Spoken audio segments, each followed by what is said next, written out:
Hello. I don't know if you can hear me. My thing is working. My monitor is not, so I can't hear myself. But hello. Good evening, afternoon, good day from wherever you're watching. It's another stream, the Sunday stream. I'm gonna do whatever we want to. Stream. It's not really got a theme, but I'm kind of curious to see where the what the other endings are of our little game, The Forgotten City. Last stream on Sunday, we've discovered that just creating a paradox and killing somebody outright was just the first of 4 endings. And as our little friend Al told us, it wasn't probably the best choice to make. So maybe we can redeem ourselves, and yeah, we're gonna see it.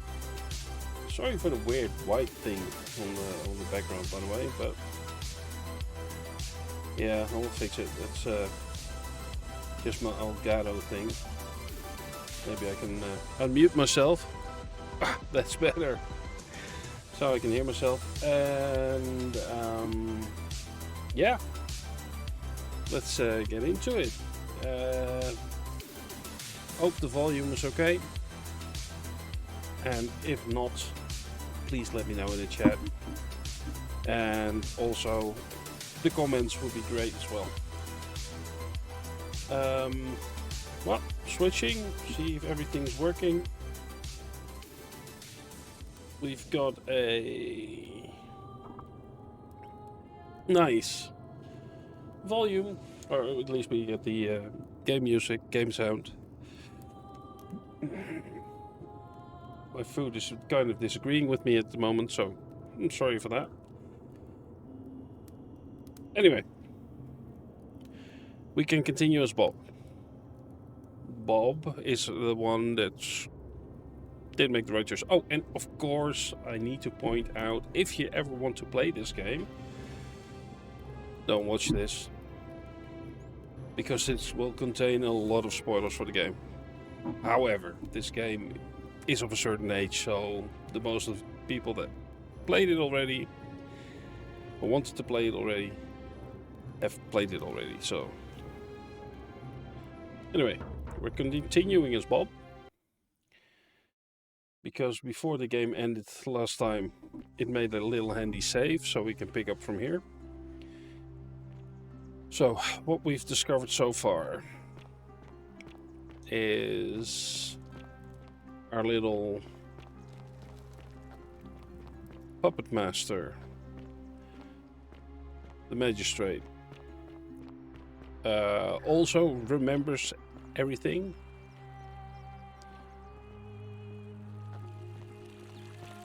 And isn't bothered by losing the election, because if he loses it, yeah, somebody will break the golden rule and he will reset the day, and he can live this wonderful day over and over and over again, basically making him immortal. So, we've also found out what happened to his little daughter. She figured a way out. Fortune smile on you, brother. And he just didn't wanted to end all, so he imprisoned her in one of those water buildings. Fortune smile on you, brother. And we found her. We can try and release her. However, if we do so, she will kill the magistrate and create the paradox. Meaning if the magistrate is dead, he can't summon me. And yeah. So that's one option. Another option, we'll have to find out. We've got some quests still remaining. A Herculean task, create a time paradox. That's basically what we need to do. That's point of origin. The Herculean task is collect all 4 stolen plaques. So we still need to figure out who is pestering Virgil. And it's one of the people, or one of the soldiers, or persons in armor. Here we've got the plaques. And a mystery plaque. Anyway, so let's just continue. I think we can get the Greek plaque from Dooley. Is he still in prison? Yes, that means we haven't had a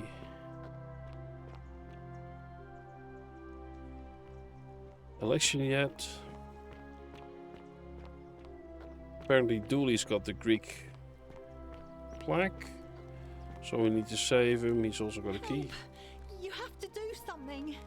Oh. A man arrived in the baths. A real nasty sort, with his face all covered up. And he's got a weapon. You have to do something, or he's gonna break the golden rule.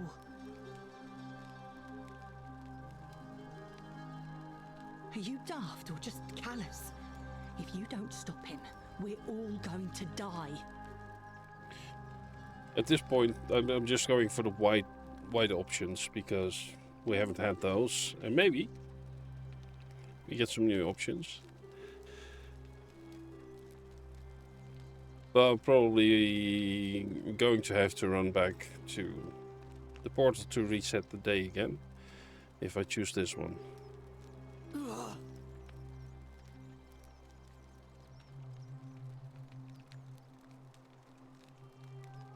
The shrine is collapsing.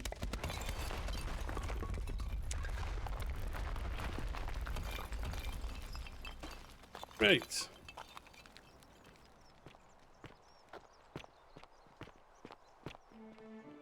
Fabia, no! Oh God, she's dead! Did anyone see that? The whole shrine just collapsed on her! Oh Fabia, why did you have to go in there? Poor sweet girl! I can't believe she is dead. Fabia, I mean. She walked into that empty shrine, and the next moment she is lying dead under a pile of rubble. The gods are cruel and unjust. She was like a daughter to me. I'm sorry, friend. It's not right for me to lay my burden upon you.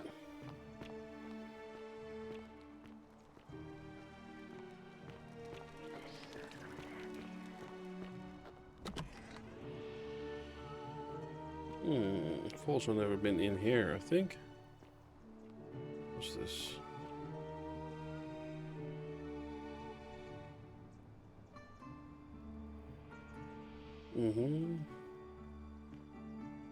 Okay. Oh. Look at this.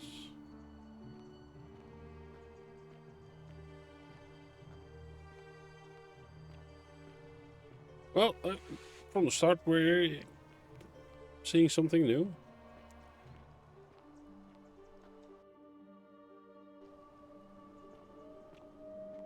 Hopefully nobody else gets murdered in the meantime, because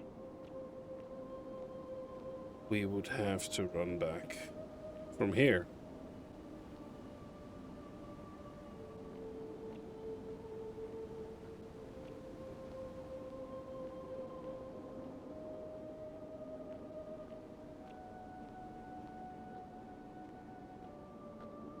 Okay. I am getting some protection ready.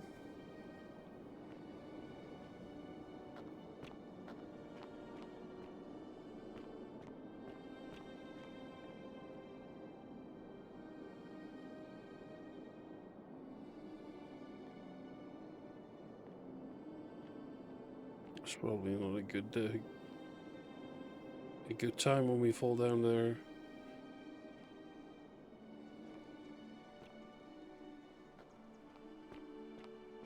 So we are we're still discovering stuff.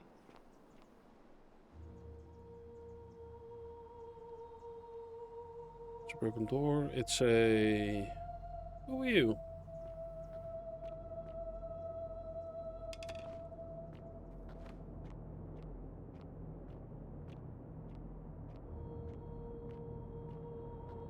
Let's talk to the dude. Ah, a visitor. Welcome, welcome. May I ask your name? It's a sincere pleasure to meet you. Tell me, what brings you all the way down here?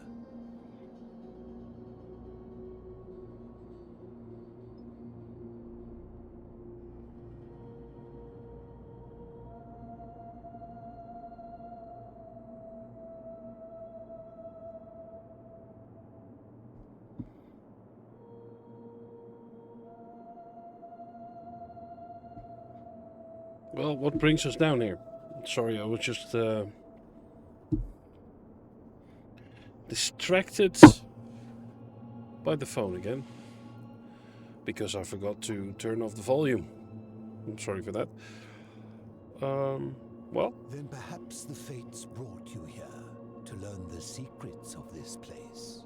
I will tell you everything I know, but first, a request.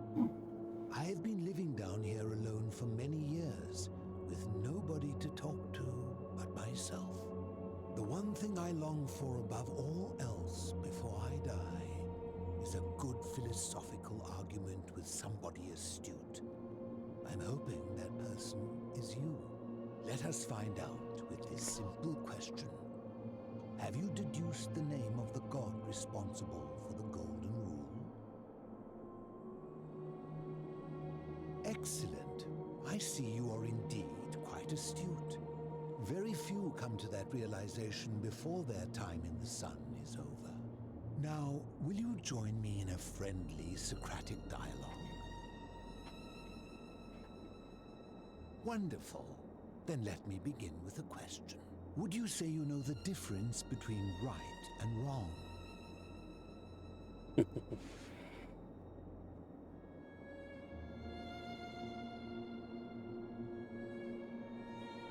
You are an overthinker too. We're the same then.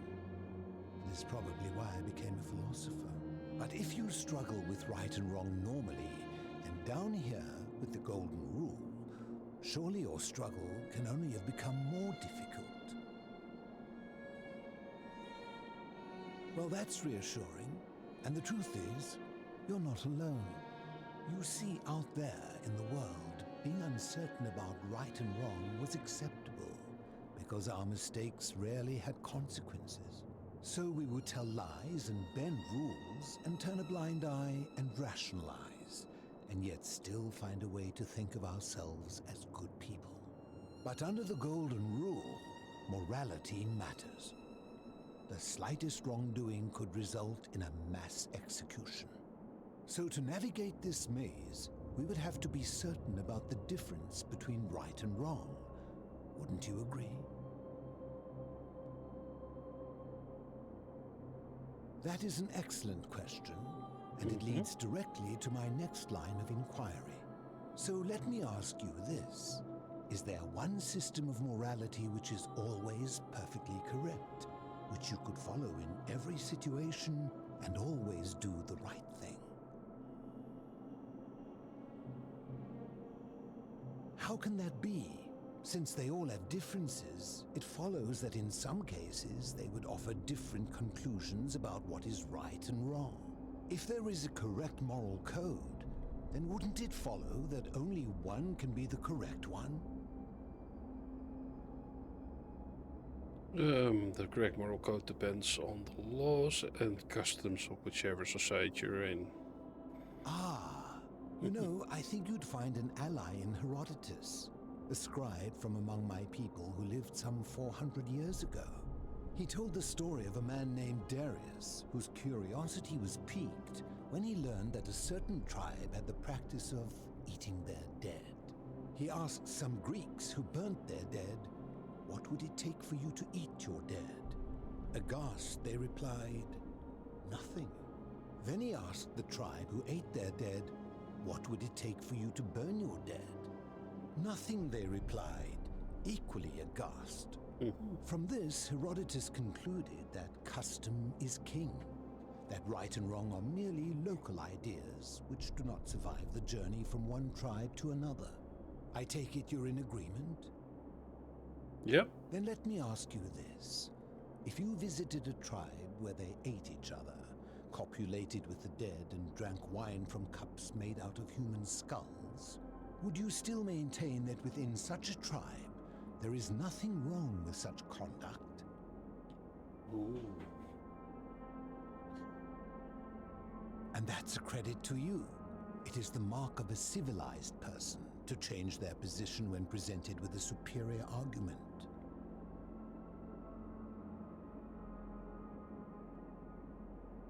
My point is this. I don't think anyone alive truly knows any hard and fast rules about right and wrong.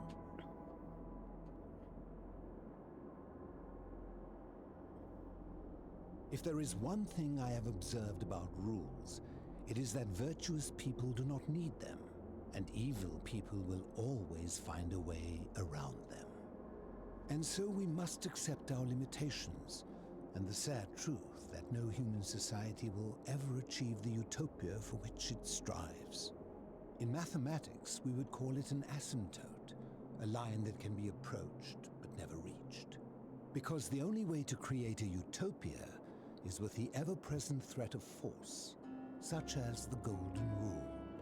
This and no other is the root from which a tyrant springs when he first appears as a protector.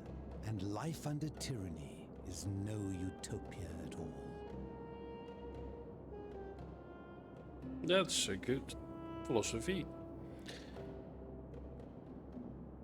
And I think I agree.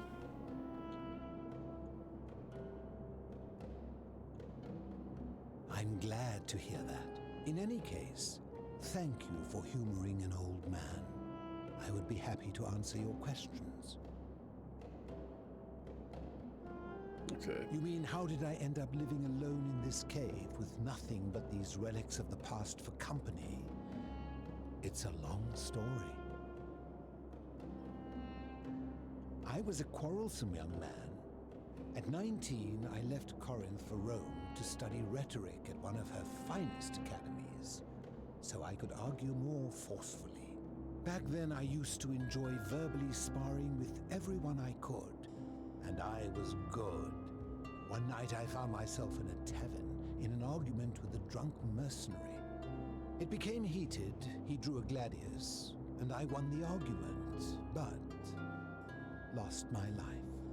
I woke up on the banks of the Styx at a campfire opposite Karen.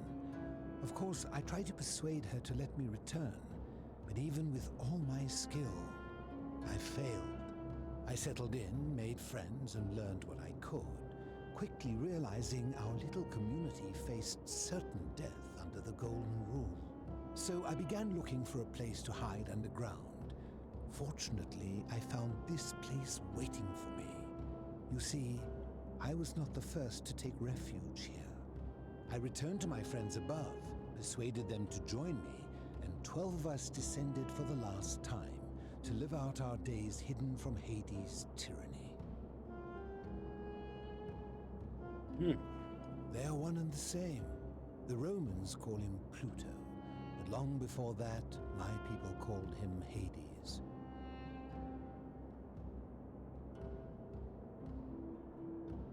I fear that if you were to utter my name in the city, even by mistake, that Hades would hear you and know I am still alive.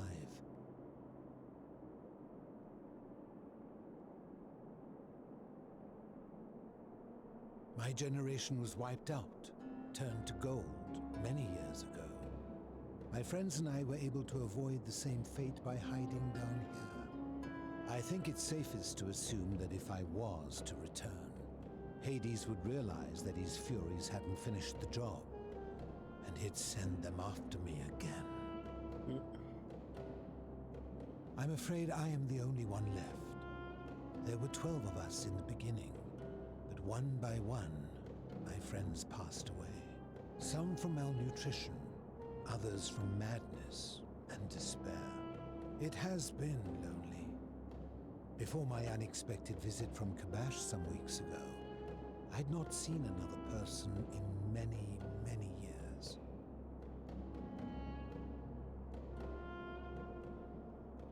Okay.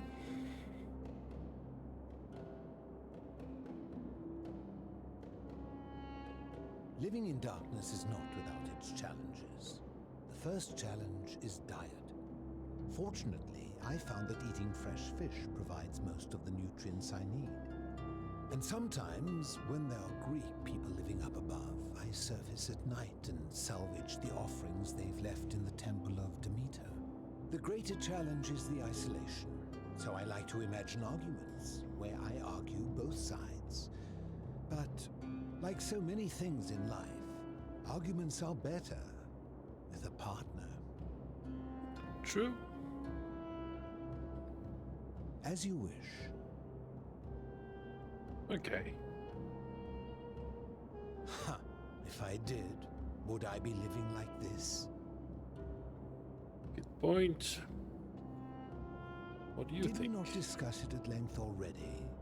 Oh, I see. You're toying with me. Ha! Not a sense of humor. You seek the plaque bearing the Egyptian inscription. It is a cursed object, and I would be happy to give it to you if Kabash had not already taken it. I will tell you, but you may find him hostile. To prepare for your encounter, there are certain things you must know. Very few know this, but before the Romans came to this city, it was once entirely Greek. The architecture, the temples, and the people. When the Romans came, in typical fashion, they claimed it as their own, built over everything that could be built over, and renamed the things that could not. Thus, the shrine of Persephone became the shrine of Proserpina. And when they found an obelisk bearing the name Hades, they tore it off and replaced it with Pluto instead. And the city's dwindling Greek residents, witnessing this compulsive Roman conquest, decided to preserve what they could of their heritage. They gathered their art and valuables, secreted them away through the Temple of Demeter, and hid them here, out of reach of the Romans.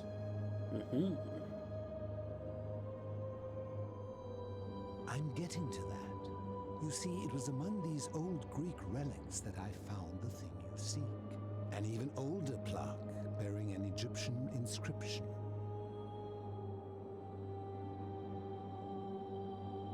We had no idea until years later, when the first of my friends began to die.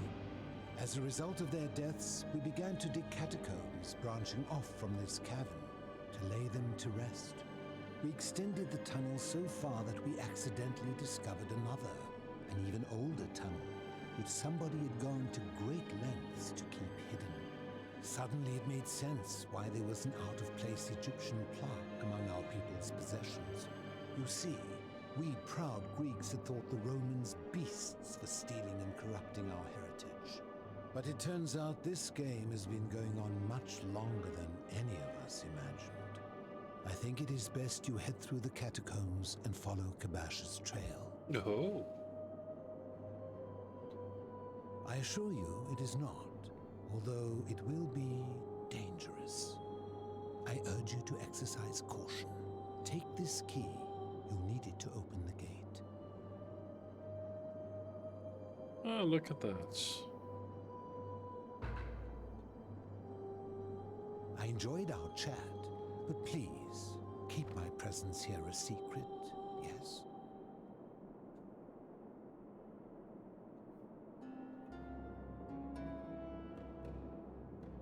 We'll see. Look at that. Okay, so fish. Probably. Oh, yeah. Forgot about that. It had some weird buttons to push. I'm guessing that's the gate. I want to see what's up here first. Ooh.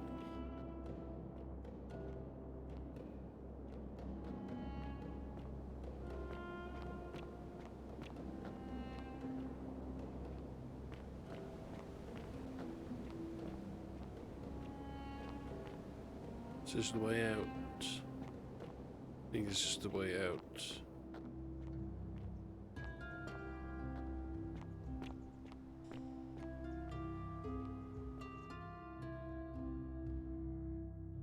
Yeah. Alright.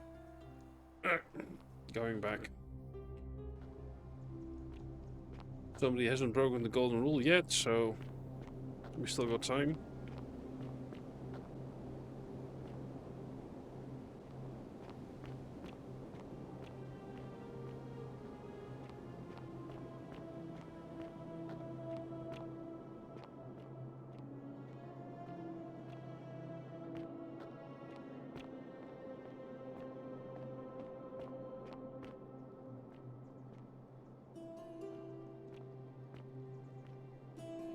Yeah.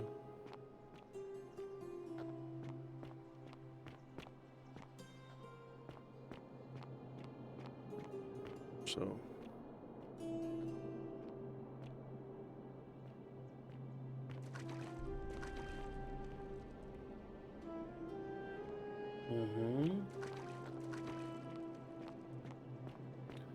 let's open the door and see what we can find.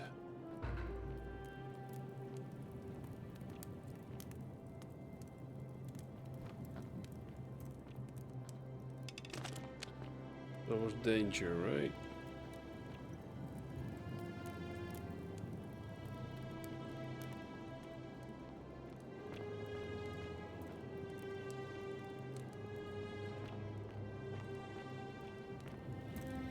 I'm wondering if this will help us.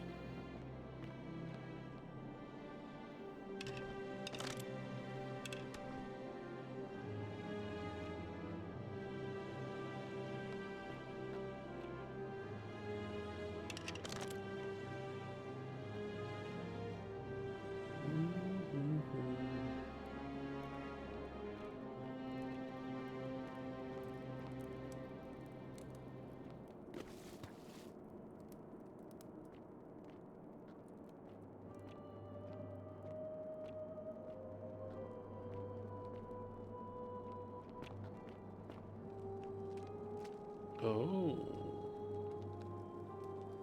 Give me more arrows.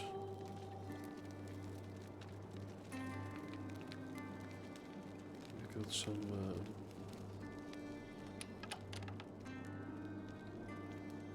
of course it's locked from the other side. Let's see what we have here.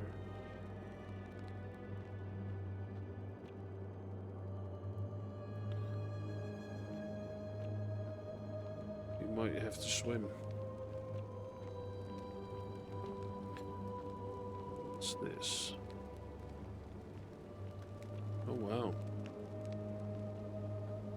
What's this on the other side? Maiden thing?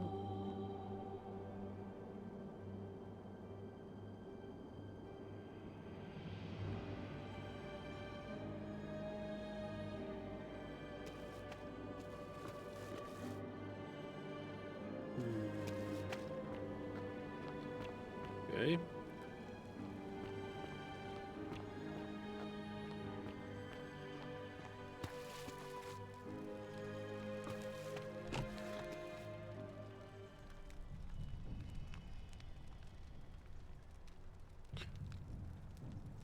I see something moving. The music changed all of a sudden, so that's gonna be fun.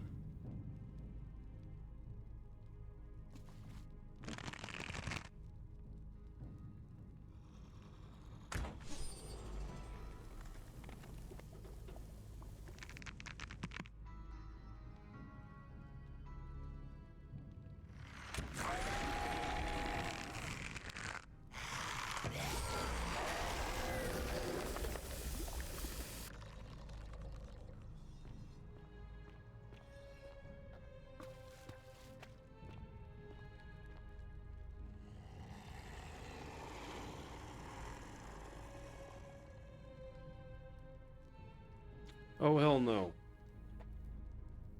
Did that darkness just growl at me?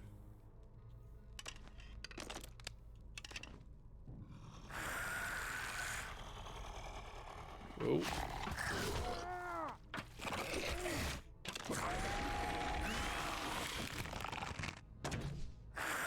Nope. Okay, please. Get out of the way.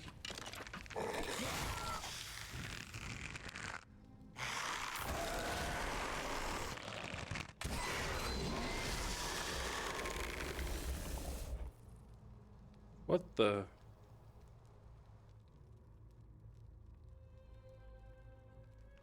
These are not the peeled golden things I'm used to.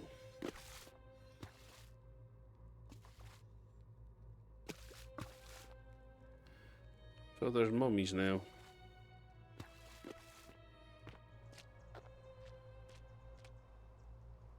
Okay.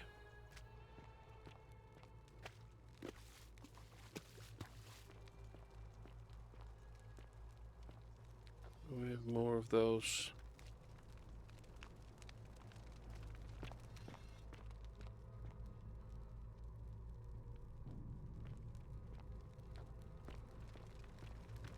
Ooh. It's Egyptian plaque. Not gonna take it yet. Just gonna try and see if we...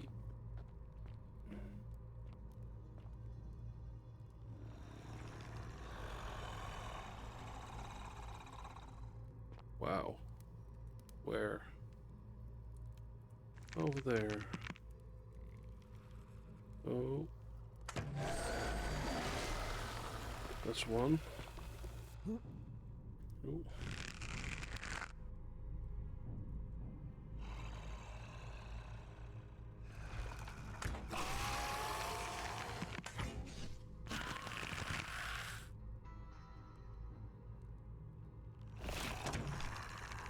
Oh. Really? Can't shoot? There.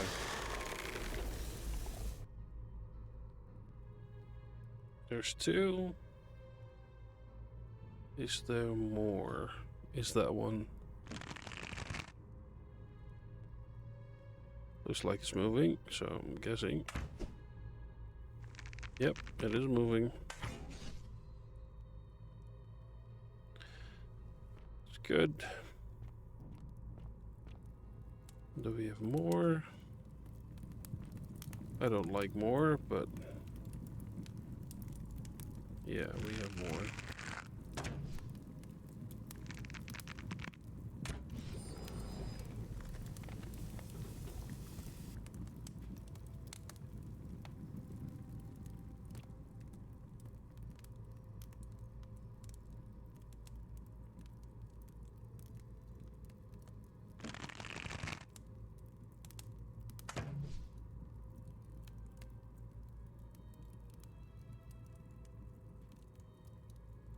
And this is the part where I wish I had a mouse.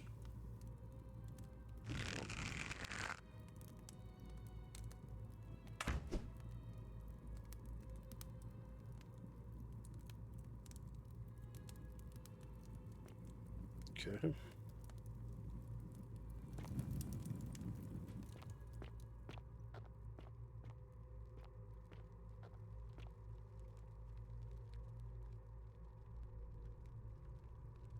Do we have...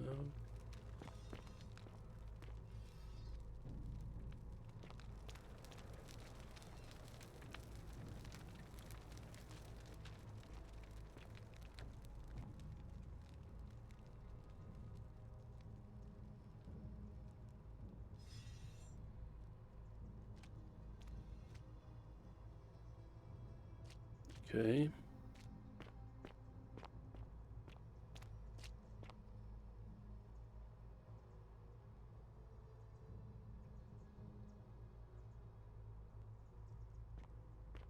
Okay.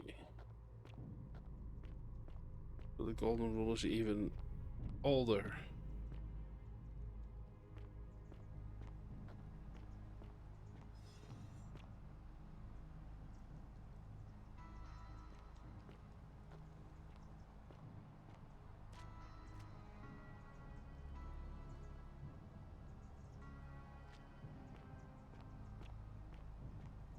I'm guessing I can talk to you.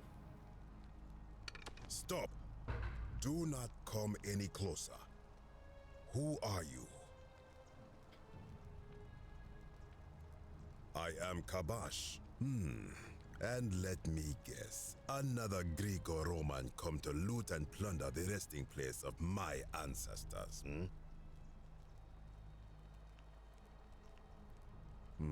To what end? That is welcome news. You really are not Greek or Roman, are you? I was planning to return it myself, but for now, I must remain. Here, take it and restore the honor of Osiris. That's good news. Now, as for the other plaque,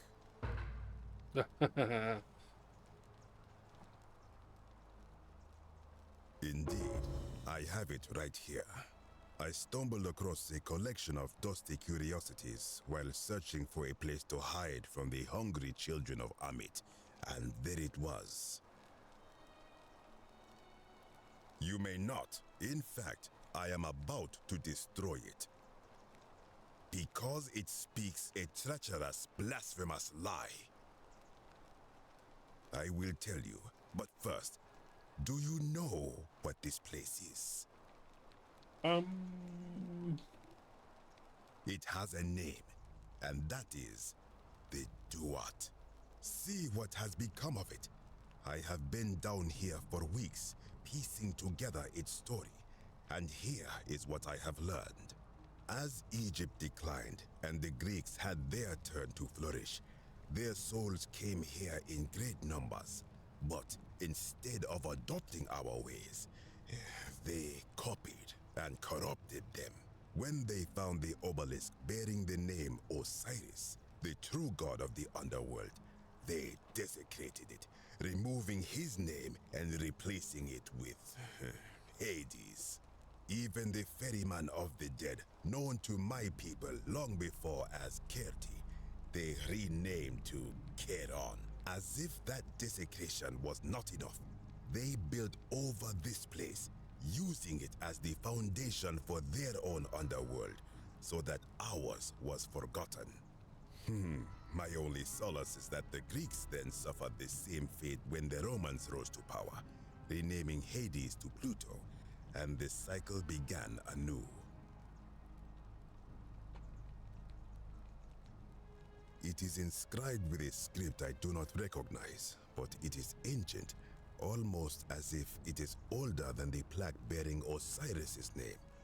But if that is so, it would imply the gods of Egypt are mere imitations too, copied and corrupted from an ancient people who prospered even before us. And that my people did to them what the Greeks and Romans did to us. But this, I cannot accept. I sense a deception. Perhaps it is the work of Set, the usurper, seeking to undermine Osiris once more.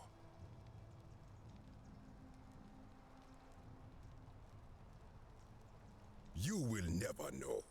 This work of sacrilege must be destroyed.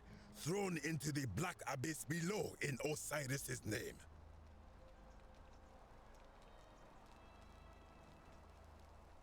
You are too late. It is done.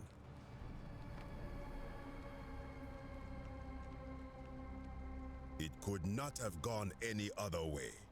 It was Osiris's will. Now, the thing of evil you sought is gone. Why are you still here?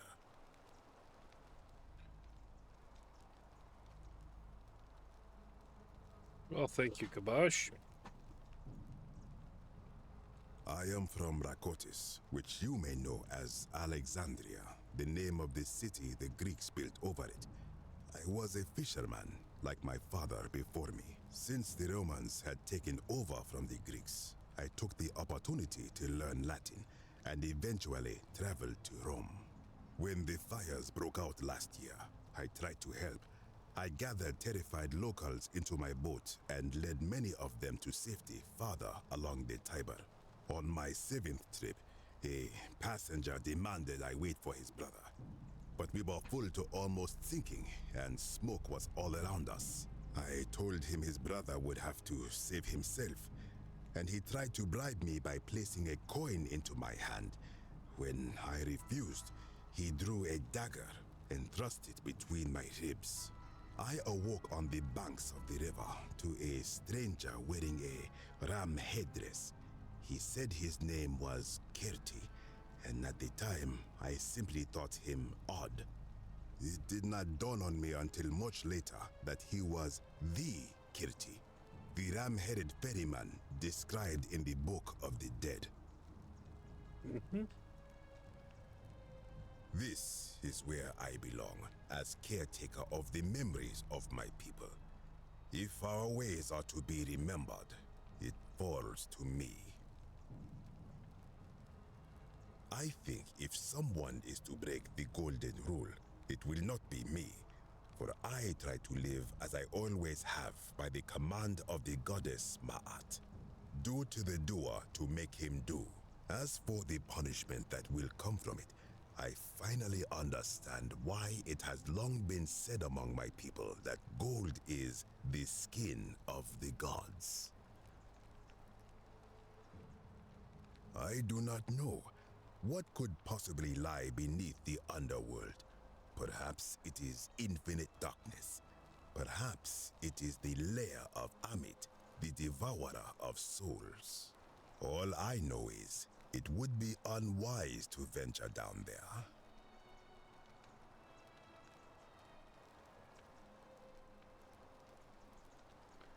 Yep. Is everyone so contrary where you are from?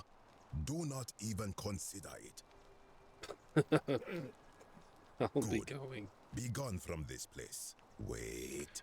You are planning to go down there. I see it in your eyes. Yep. You would plunge into the depths of the Duat with no way back up. Madness. We shall see. I'll find a way back up.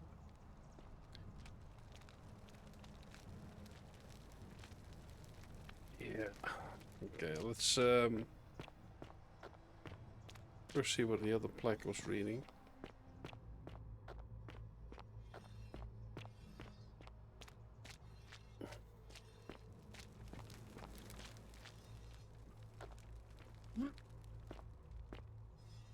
Thank you.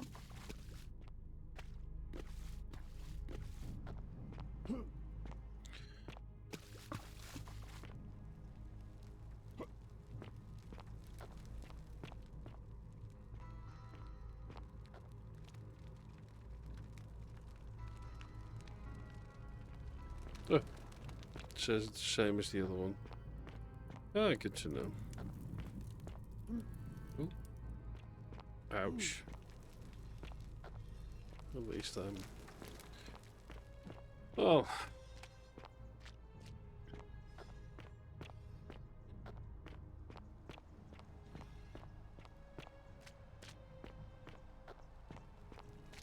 You are still here. Yep. I'm going down now.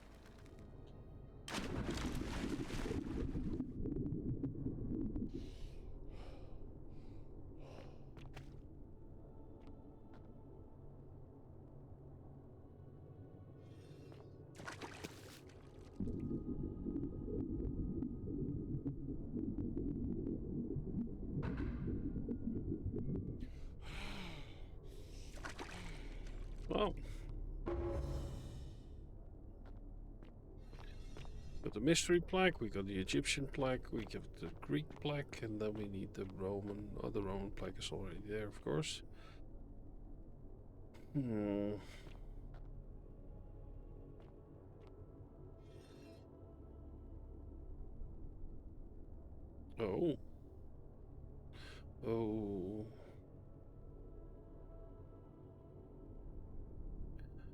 Komoot. Yep.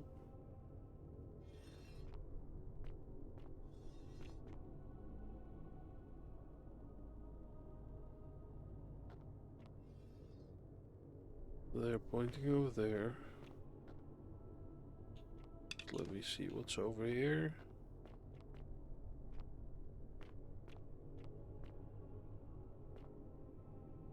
It's a barricade.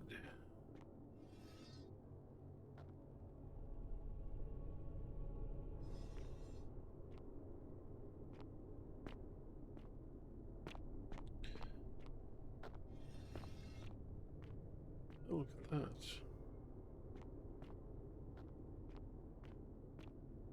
We're not allowed to swim?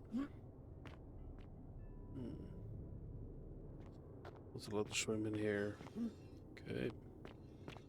It was an invisible wall. So over there, there's a rock over here. It's a big boulder. I love this boulder.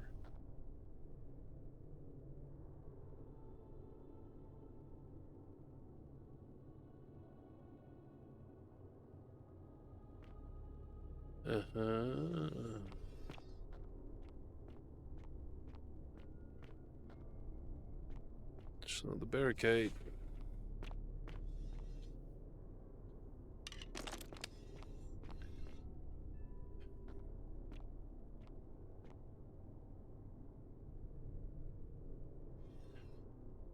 Statues have stopped talking to me.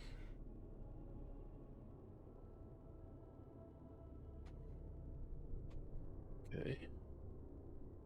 Eat the final words of Namguzu. Bear witness to our aftermath and lament us. We did our best to live as the gods commanded. We played and harvested together. We shared bread and beer. We accepted newcomers with open arms as in family. But with each newcomer the bonds of the family strained, and so soon we were as strangers to each other. And when those bonds were finally broken, my brothers and sisters planted only for themselves and ate and drank alone. And it was there in the empty space between us that sins took root. Nergal sentinels have awoken and cover at our barricades, learn from our miss. Yeah.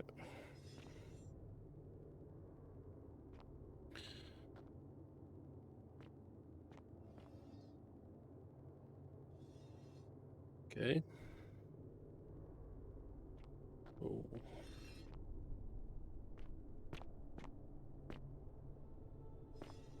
Also another invisible wall. So I have to go this way.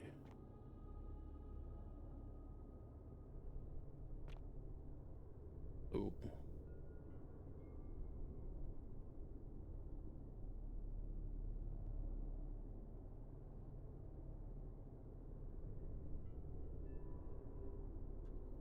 Yeah. The pressure plate. So it's not one thing I'm gonna stand on.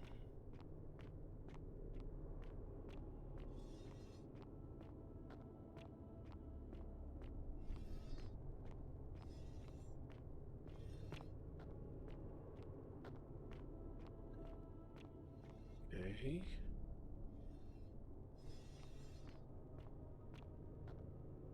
Oh.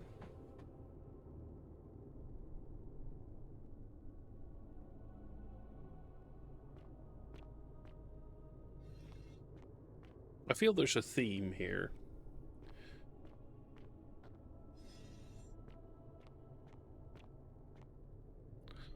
One person becoming the downfall of everyone else.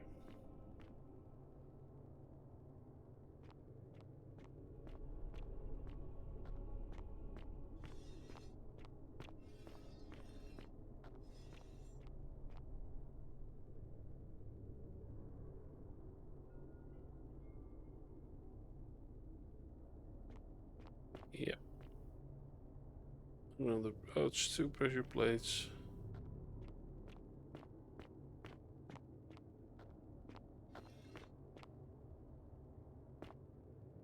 Can't walk here.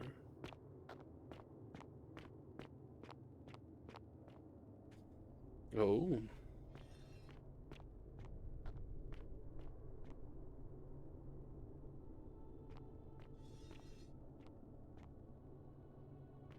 When I told you that you would not find a way back up, that was not a prediction. That was a promise. You will die here.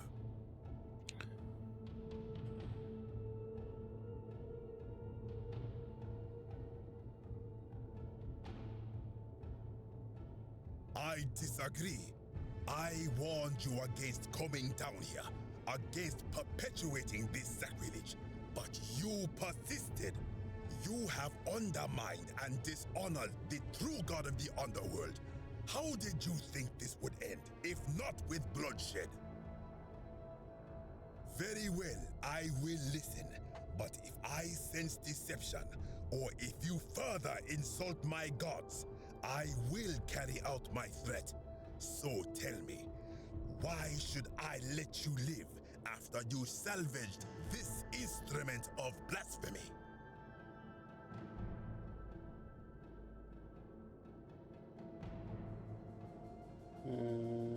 Okay.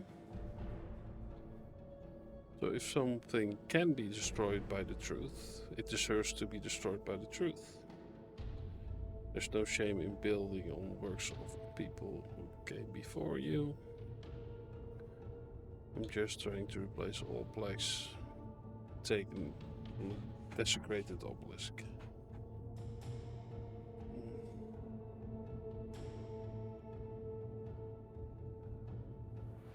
Then you admit it.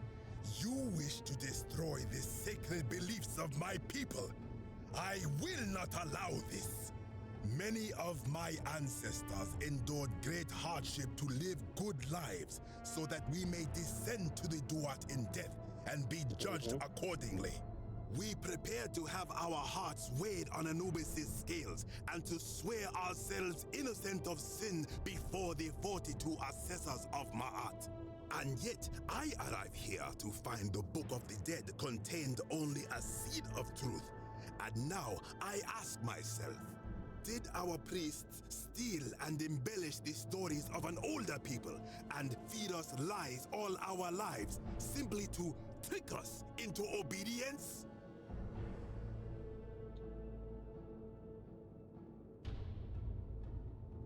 I am not sure I follow. Speak plainly.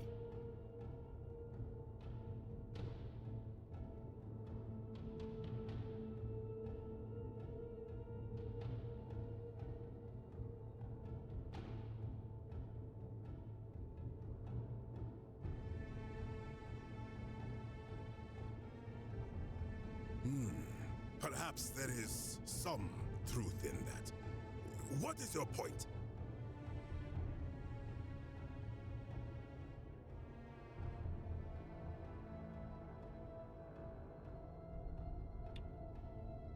Hey. You are persuasive. Very well. I will let you live, and you may do what you will with that plaque. I will remain here for a while and attempt to learn what I can about the foundations of my people's beliefs. Go. That's good. Now, do not to step on the pressure plate. Though I am curious.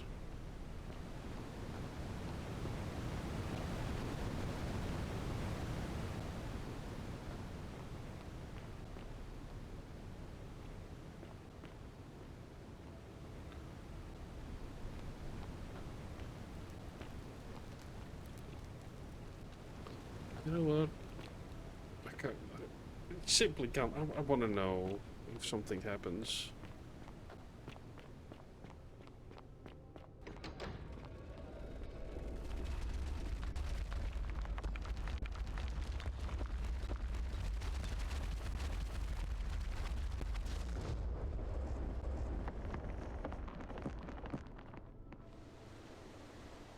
Ooh.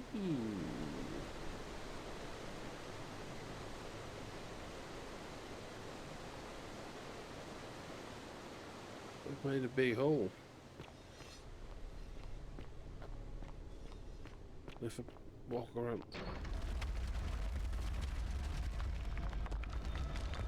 I'm guessing.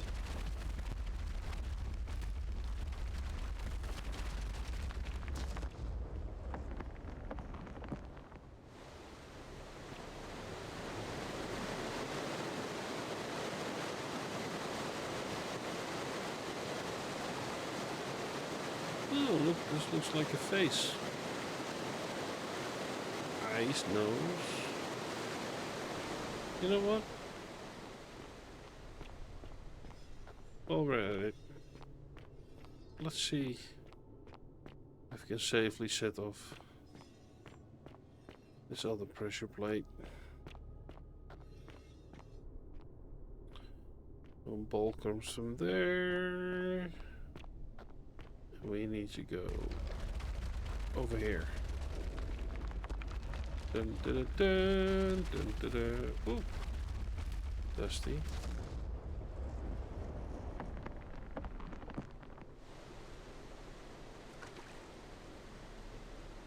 Ah, fuck.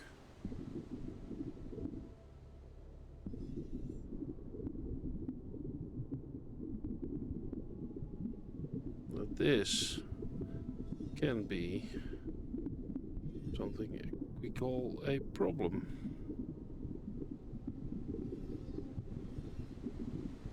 I think it's funny. There's a waterfall underwater.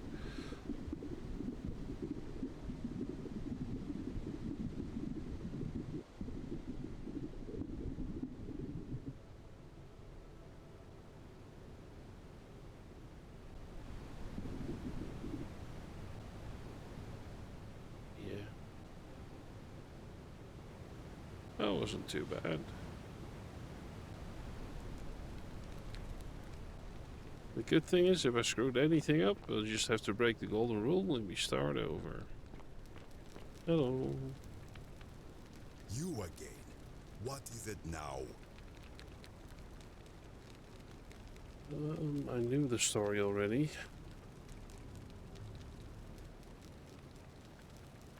Of course, as the Romans say, may fortune smile on you. Eternal leave.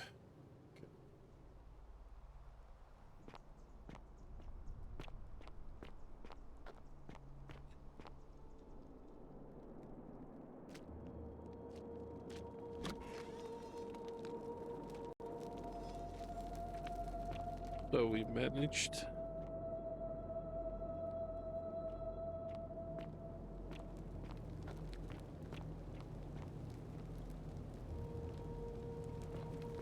To get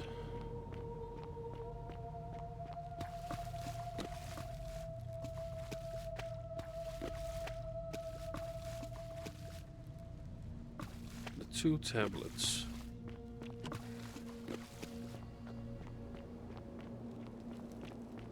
It's time to get out of here again.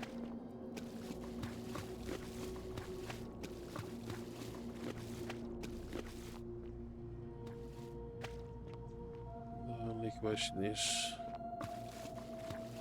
oh, it's here.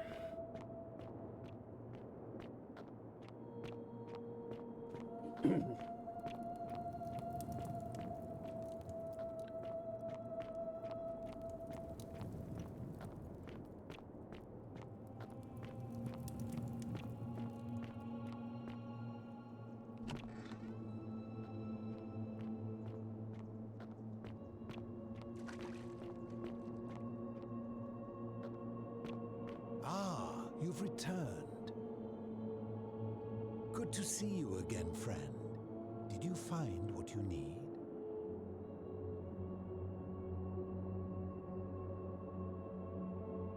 I enjoyed our chat, but please, keep my presence here a secret, yes?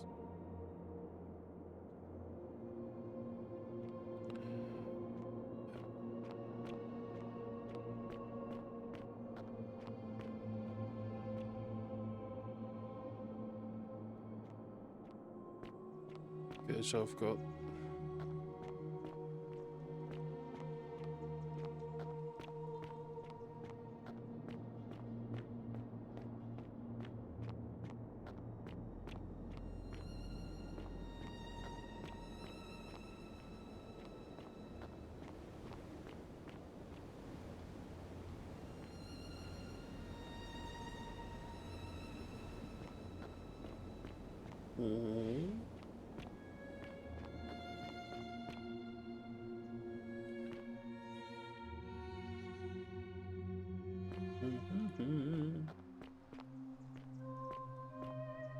That was curious. Okay, now we can talk to the Greek dude about a Greek thing. What are you gonna be?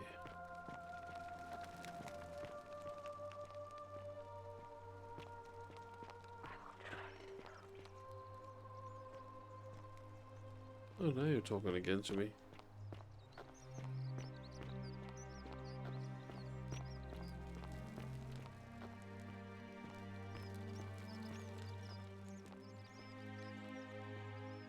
I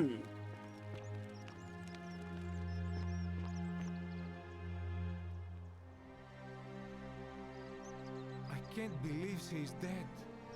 Fabia, I mean. She walked into that empty shrine, and the next moment she is lying dead under a pile. The gods are cruel and unjust. She was like a daughter to me. I'm sorry, friend. It's not right for me to lay my...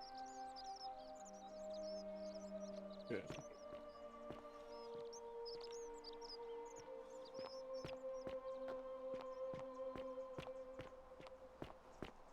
Don't you just love springtime?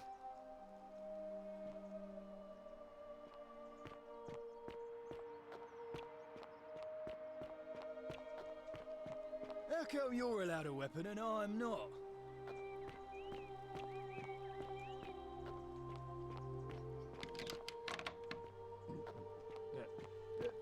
Thank you. Thank you. I am delighted and deeply honored to have been elected your magistrate. Magistrate. Yes, yes. Yes. Thank you. Thank you. I'm delighted and deeply honored to have been elected your magistrate. And now, I make this solemn promise to you, good citizens. And now, I make this solemn promise to you, good citizens. Under my leadership, you will finally enjoy the freedom you deserve. And yes, no more shall you walk on eggshells. Yes. No more shall you walk on eggshells. The liver breathe because We'll have to reset at some point. Well, let's talk to the lady that thinks she's alone.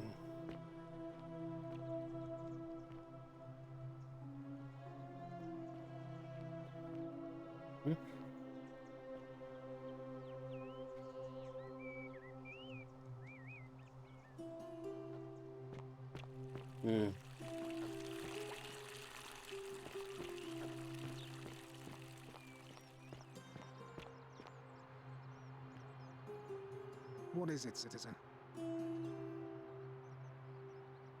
Gracious. All right.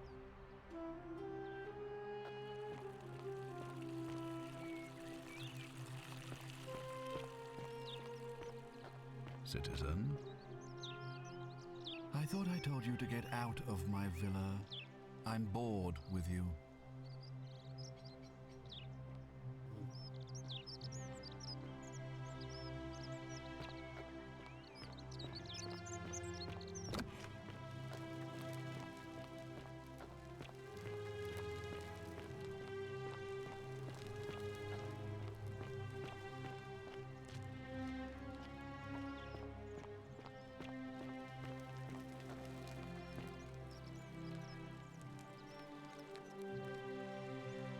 Ugh, I wish Horatius would stop letting barbarians in here.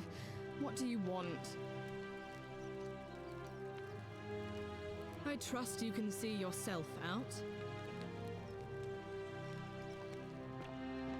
Okay. So.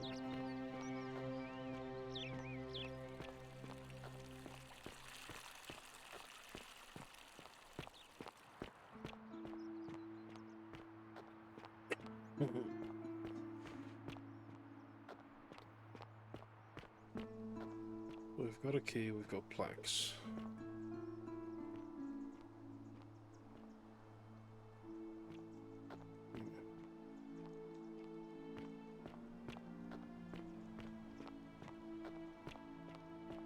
Yeah. I want to enter here, so that's gonna be fun. Can't because there's a statue in front. Give it to move.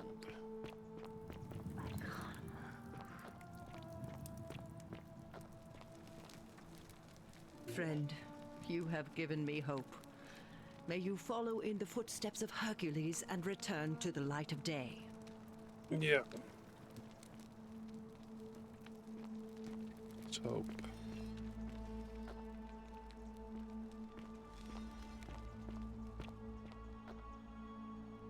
Vote for Name's Malleolus Wolfius. for a free drink Better at watch my your tavern. step.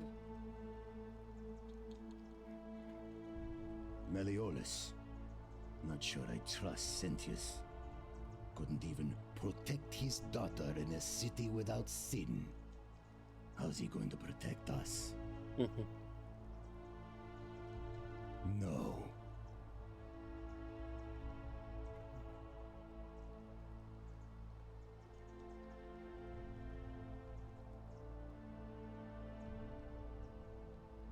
If I did, do you think we'd be having this conversation? Whatever. It's annoying. How'd you do? Yeah, this is whatever.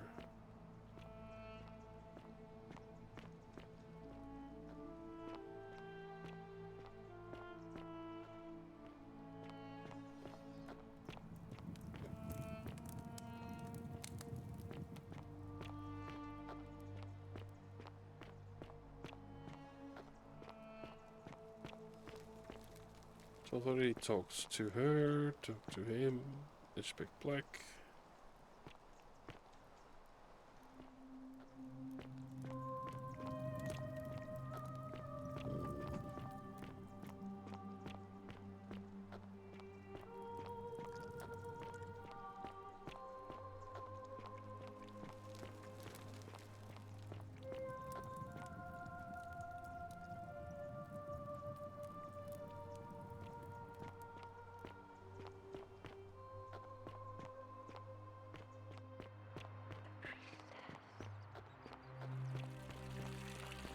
Well, if we're going to break the golden rule, How did you get in there, you cheeky little stirkers? might as well get rich from it.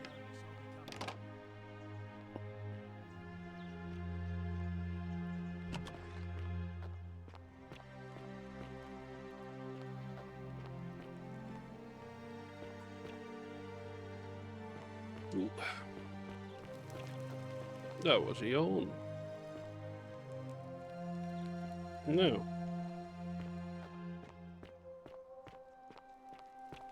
Let's talk to the lady. How did you get in here? Something blah blah blah. I'm not supposed to be in here.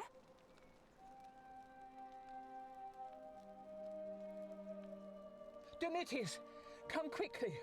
We're being robbed. This is outrageous.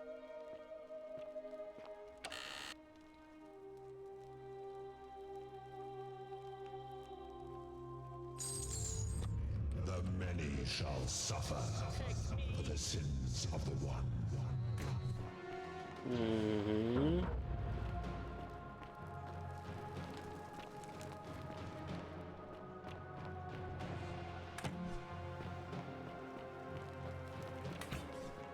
Well, I need the way out.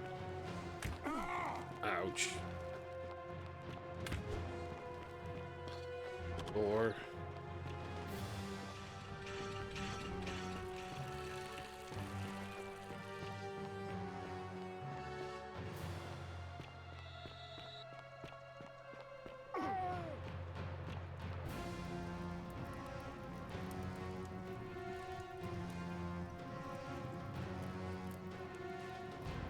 a bit more time. Oh. You were still in front of the door I want to get into. Ouch, yes. Almost. Almost. Can I make it?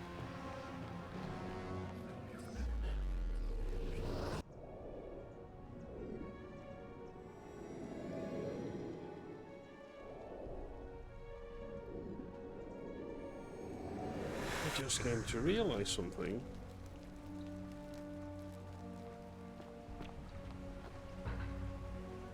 If he dies opening this portal, can I loot?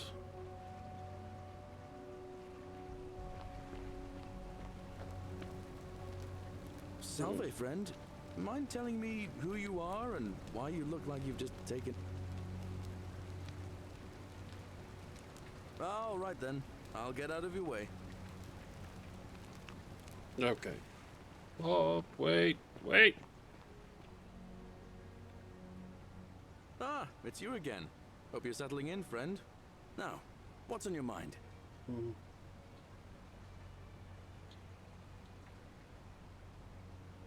I've bounced the idea around once or twice, but...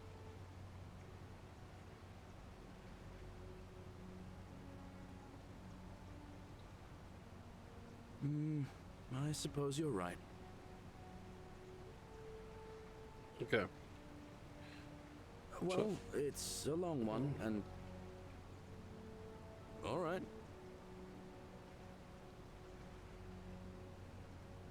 All right. See you around.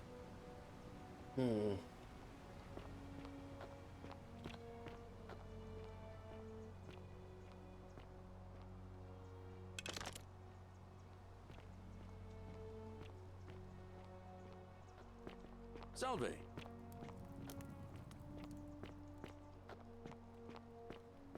If I'm over here.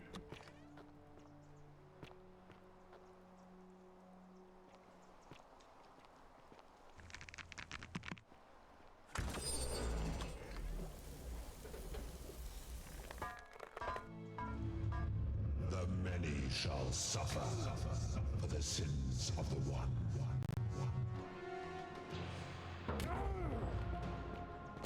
Pass it.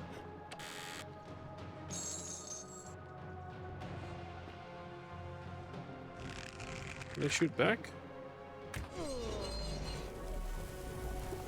No.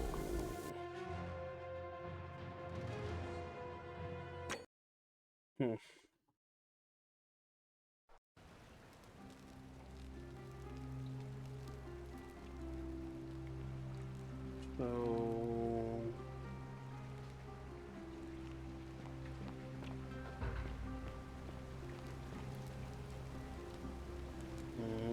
Salve, friend. Mind telling me who you are and why you look like you've just taken on a gladiator and lost?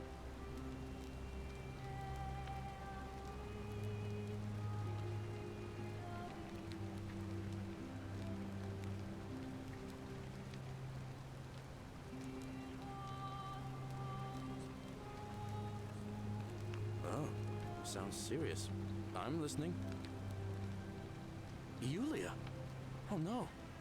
All right, I can do that. All right, let me see. Stop Fabia going in, but send the new arrival to the empty shrine. Understood? What? Are you... You're serious, aren't you? I doubt Domitius will let me talk to him, but I'll make sure he passes on the message. Okay. I'll go, but once I'm done, I'll need you to tell me how you know all of this.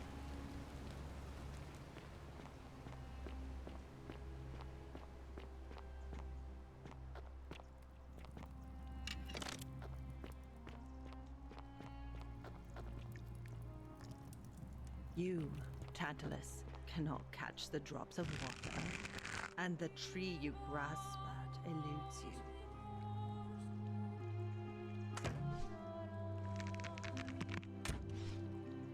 There is method to my madness. Really?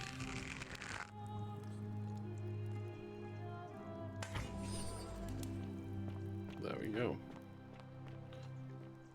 Just wondering if I can shoot him. The many shall suffer for the sins of the one.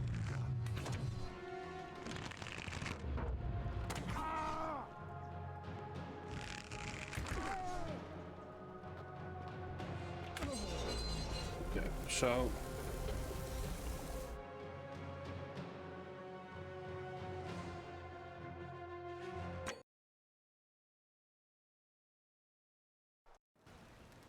I think it's possible. Get in, get out, get to Sentius without being killed. So, yeah, Salve. Salve. Oh, sounds serious. I'm Yuli. All right. What? I'll go, but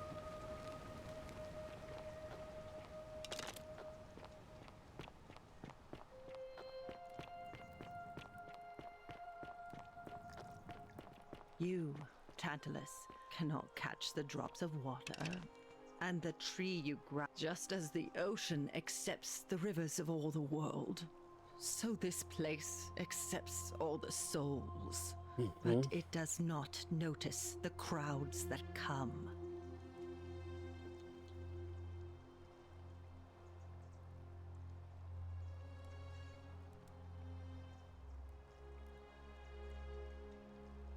Say it. Speak its name. Then it is true. I was right. I thought I had to tell my... he gives... Just skipping. And now we share... That's good. Okay. Oh. I pressed the button. Cerberus lifts his triple head.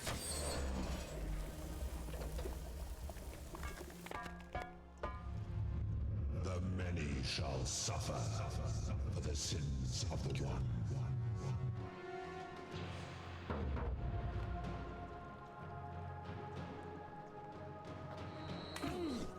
Ouch. Oh, this is not going the way I wanted it.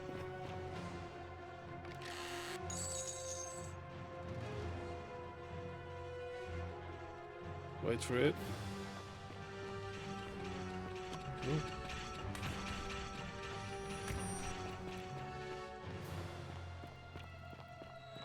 No.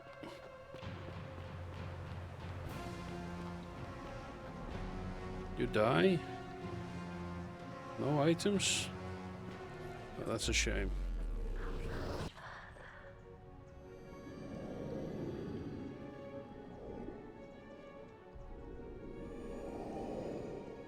However, we've managed to empty the chest.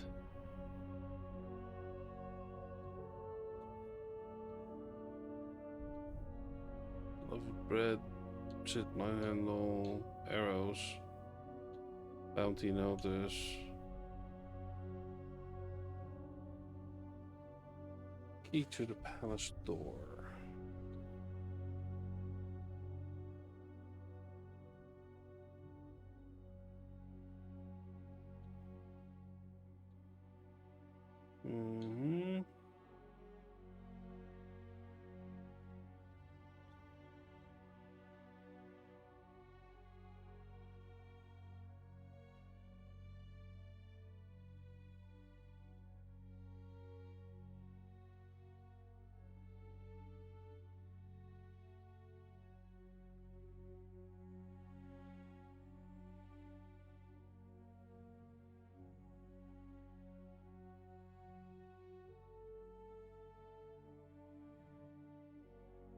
Okay.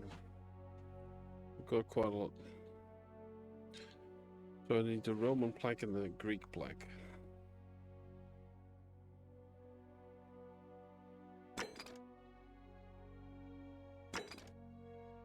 Yeah, okay.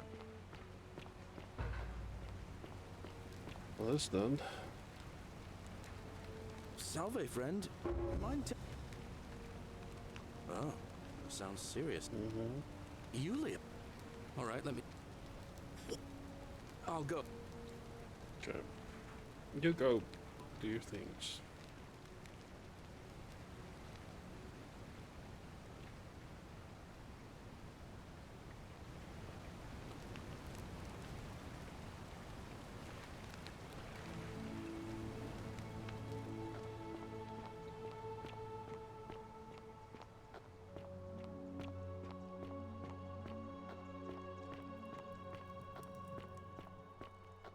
You, Sisyphus, attack or pursue the step just as the... But it... will Say it. Then I thought I had to tell myself it was... I must... He gives... I would bury the as there. I hope and now we... Hey, would you now go?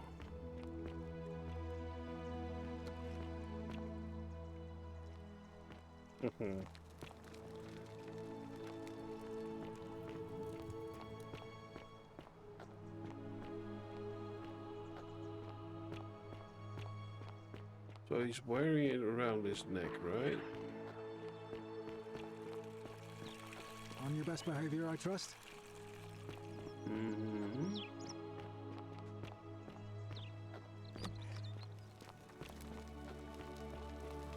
Oh, another one fresh out of the baths, I take it.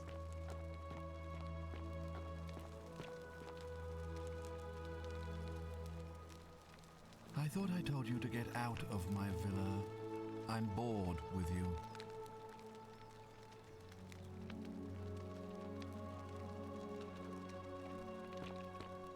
Okay, so no more.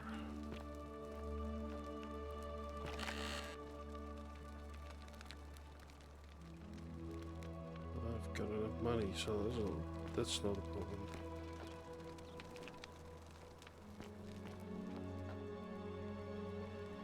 How can we? Oh, don't mind me. I just live here. Ugh, I wish Horatius would stop letting barbarians in here. What do you want? I trust you can see your... Yes, I can. Okay, so...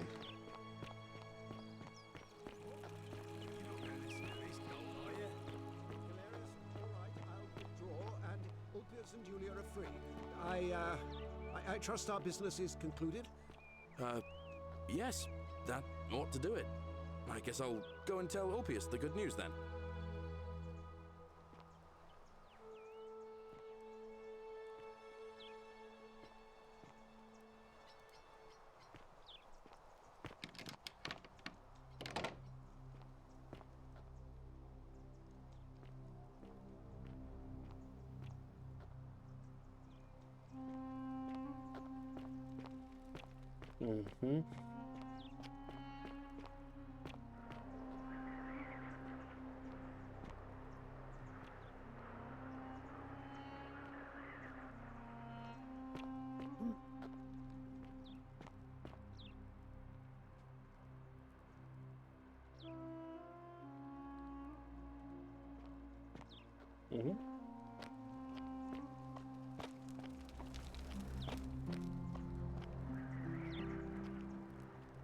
Okay, no. Everything's not busy anymore. Domitius doesn't usually let anyone in here without a hefty tribute, so you must have been desperate to see me. Well, what do you want?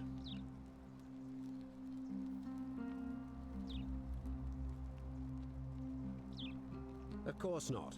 But as I always say, If Sentius can't protect his daughter, how can we trust him to protect this city? Look, if you're trying to find her, you may wish to check the cisterns beneath this villa. Domitius says he saw a body there some weeks back. Of course, just to be clear, I take no responsibility for what happens to you down there. Look, if I had a Roman plaque in my possession, I'd be happy to sell it to you, but I don't, so I can't.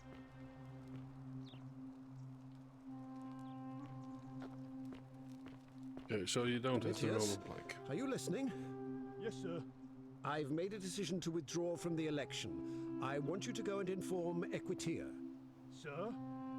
Are you under duress, sir? I just had a change of heart. But you were on track to be magistrate, sir. All that work, all that money, wasted. Those are my orders. Carry them out. As you wish, sir.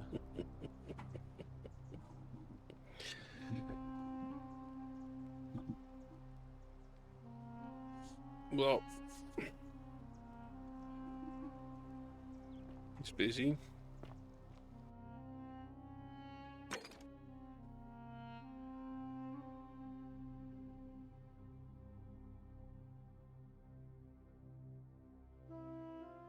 I need a key. What other way in? I think I found the key now. Malleolus has decided to withdraw from the election. Surprising, but thank you for telling me. I'll let everyone know. On your best behavior, I trust? Very best behavior.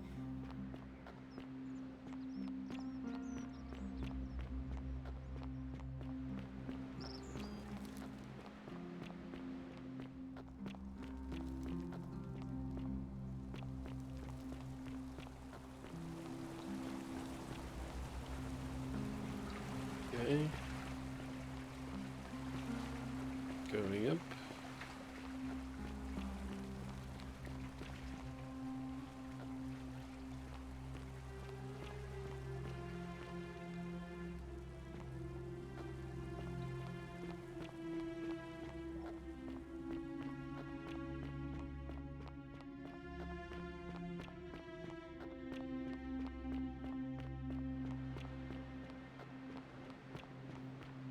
I do not need the money.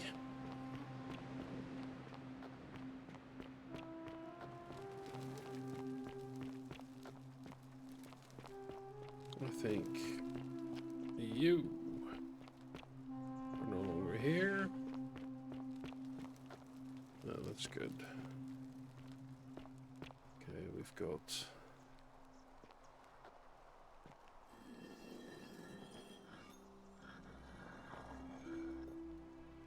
Okay.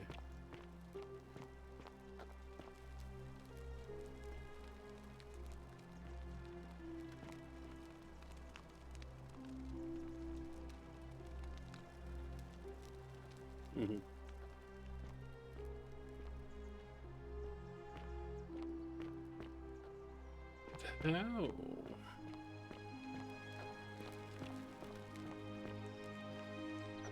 Nope.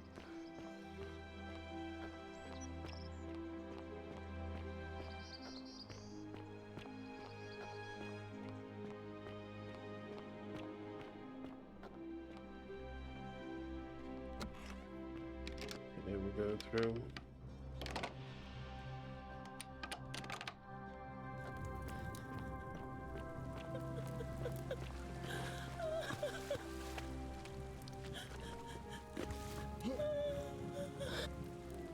You? Who are you? Did he send you? And do you know you're here? You have to help me escape before that monster comes back. Wait, what? God, am I going out of my mind? Are you going to let me go or not? What? No! You can't just leave me here! How can you be so heartless?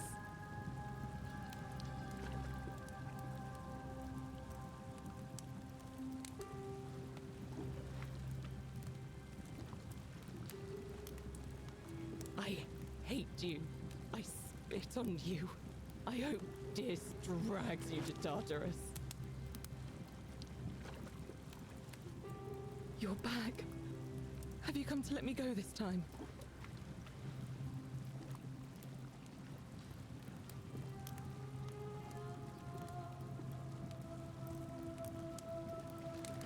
There's no time. Wait, did you hear that? He's here. Quick, you have to let me go. It's now or never. What? No, you can't just leave me here. How can you be so heartless?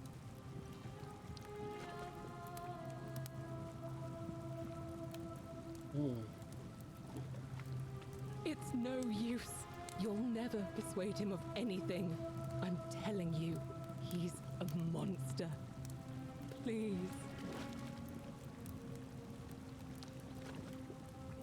You're making a mistake.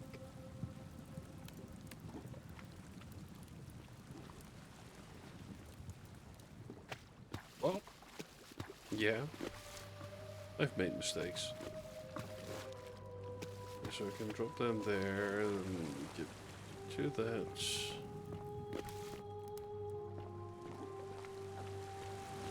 Just so you know, this is the gate.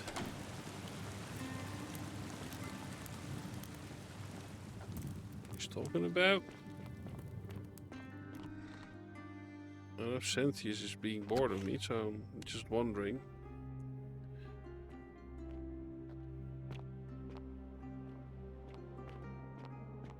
If he's still willing to talk to me. I hope you're coping. Coping what? Oh yeah.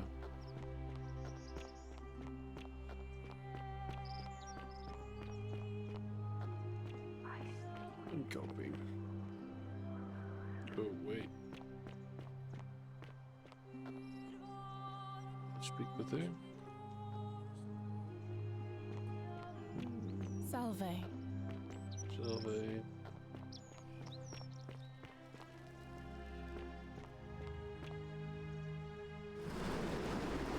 Zip man.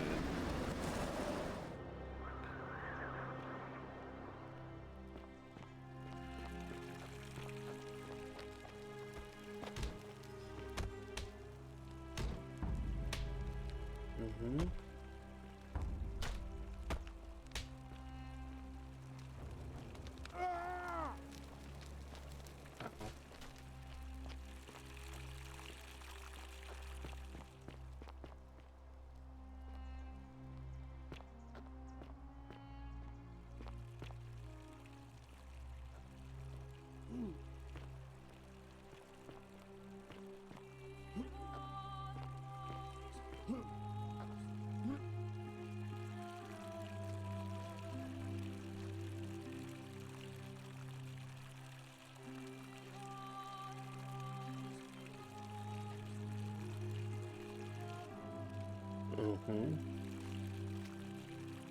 Yeah, the problem is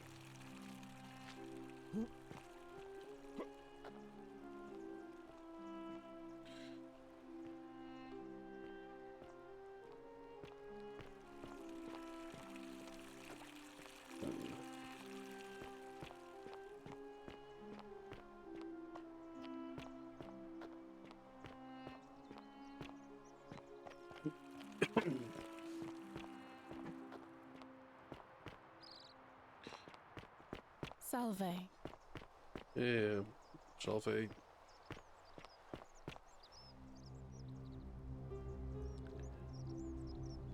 Name's Rufius. Better watch your step. No idea what you're talking about?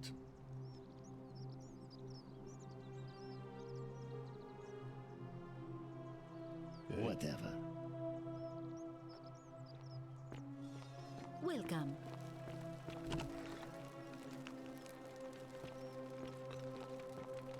It's a good one.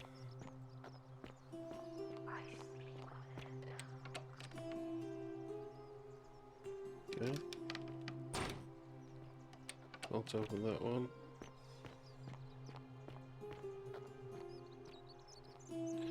Oh yeah.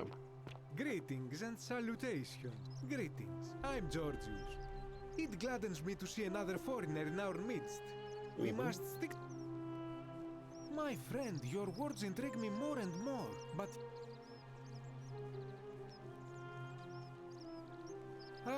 I knew this day would come. I do not wish to lie to you, my friend, but even discussing this matter is dangerous. Please, let us leave the live coals safely. Very well, but the magistrate would not look kindly upon this, so please keep it to yourself.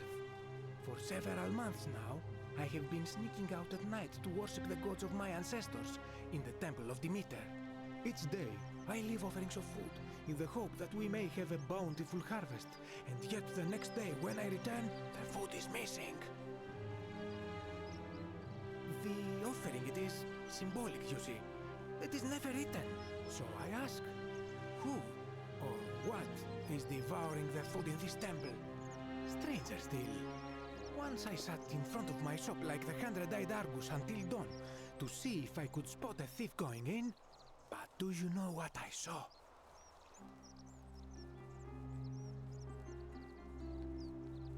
Nothing! Nobody entered. And yet when I went to take a look, my offering was gone.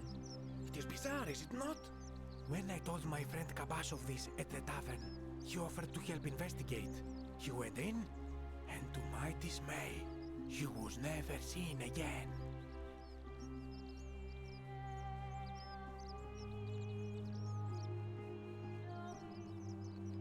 It is the only Greek temple in the city. Head towards the baths, and it is the last building on your right. I do not think you should pursue this, my friend. It would break my heart to be responsible for 2 people disappearing.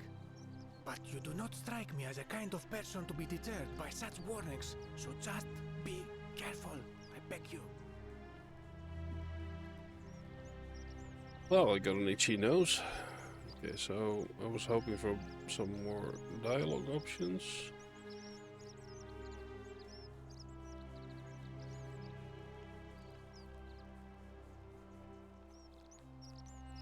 Truly, my imagination runs wild. But if what you say is true, I will have to satisfy myself with being dissatisfied. Should I stop my offerings, though? Is there any danger? Very well. I will trust your judgment, my friend. Now, was there something you wanted?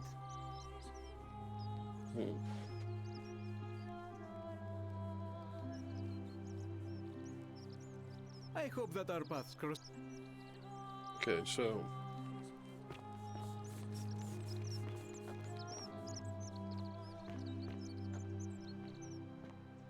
how'd you do? Hello there, friend. May I say, that is a glorious bow you're carrying. Do you mind if I ask where you acquired it? Well, I'll take your word for it. But perhaps you'd be interested in selling it to me. I mean, it's not as if you have any use for it down here.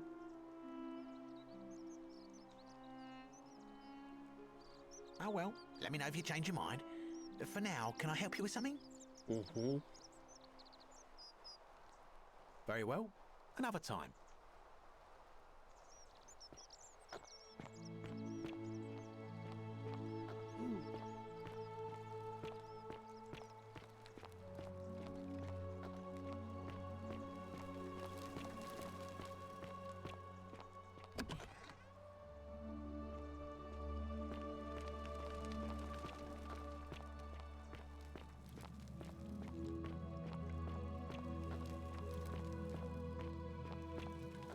This is the bathhouse, right? Yeah.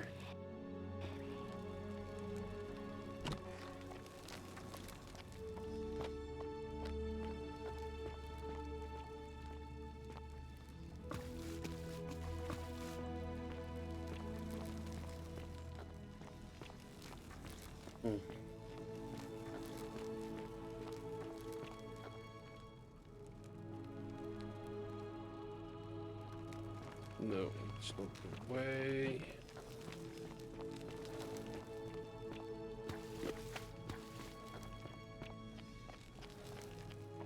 I think I'll have to do the...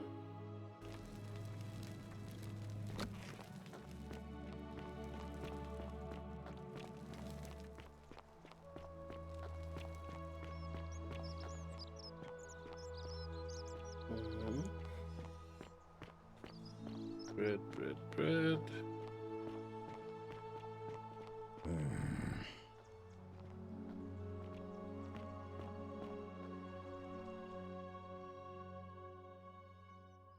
A new face. Ave, and may Vesta watch over you. I'm Equitia. To what do I owe the pleasure of this visit? Keep an eye out for Scintilla, would you?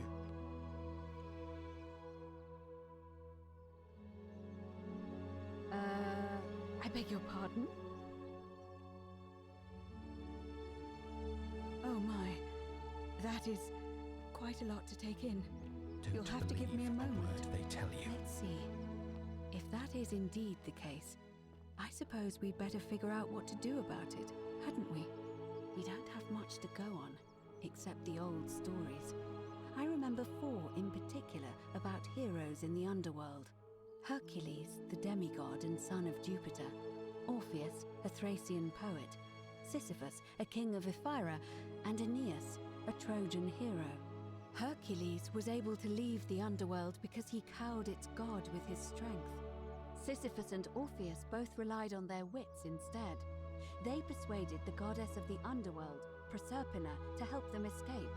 And finally, Aeneas was able to escape with the help of a spirit guide, who led him through a secret gate.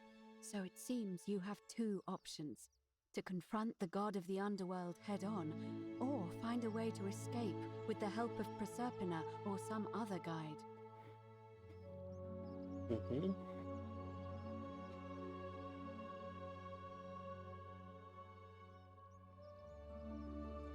May Fortuna guide you. Oh wait, me too. Ave again. Did you find what you need?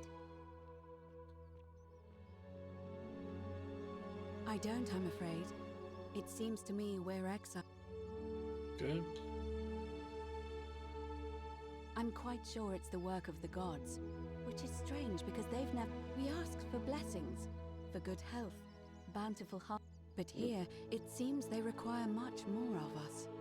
I find myself reminded of an especially pertinent tale from our great poet Ovid in his epic Would you like to hear it? It is rather long. Wonderful. It goes like this. Baucis and Philemon were an old married couple living a humble life in a small town. One night, the town gets a visit from a couple of vagrants. They go from door to door, asking for a place to stay the night.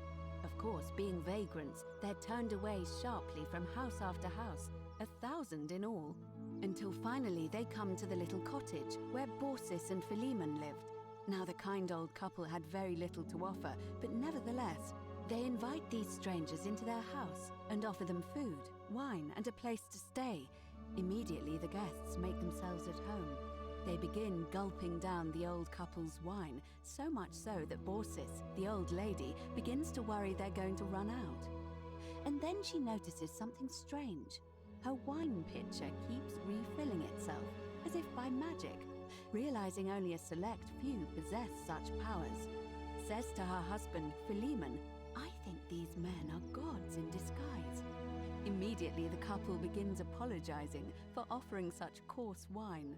And the vagrants metamorphosize and reveal themselves to be Jupiter, the king of the gods, and Mercury, the trickster god. They confide they didn't mind the meager offerings. They were just pleased that someone in the town offered them hospitality. Then Jupiter says to them, "You have passed our test, but everyone else in this city failed, so we are going to destroy this place and everyone in it, except you, who we will grant a wish." So old Baucis and Philemon escape up into the mountains safely, and they receive their wish, which is for eternity together. Meanwhile, Jupiter carries through with his threat and wipes that city off the map. Some say the moral of that story is that we must all honor the sacred rituals of guest friendship, the reciprocal obligations owed between hosts and guests. But I like to think it's that we should always show compassion for those less fortunate than ourselves. A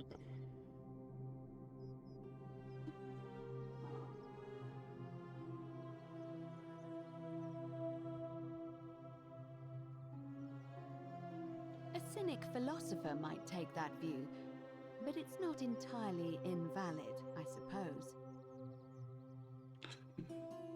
Good. Okay.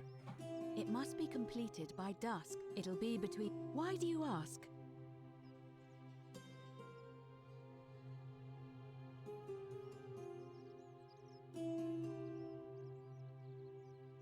As I said, I'm planning to hold it before dusk, but I suppose I could... Well, I wouldn't describe impatience as a good reason exactly.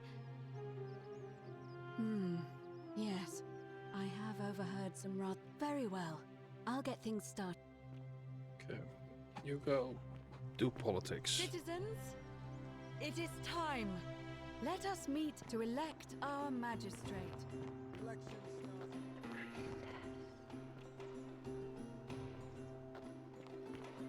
Yeah? You're saying the priestess again. I've talked to the priestess.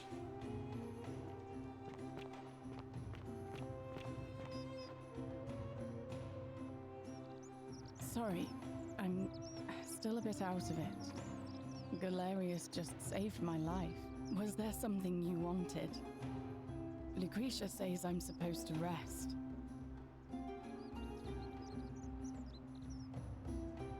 All right. Goodbye.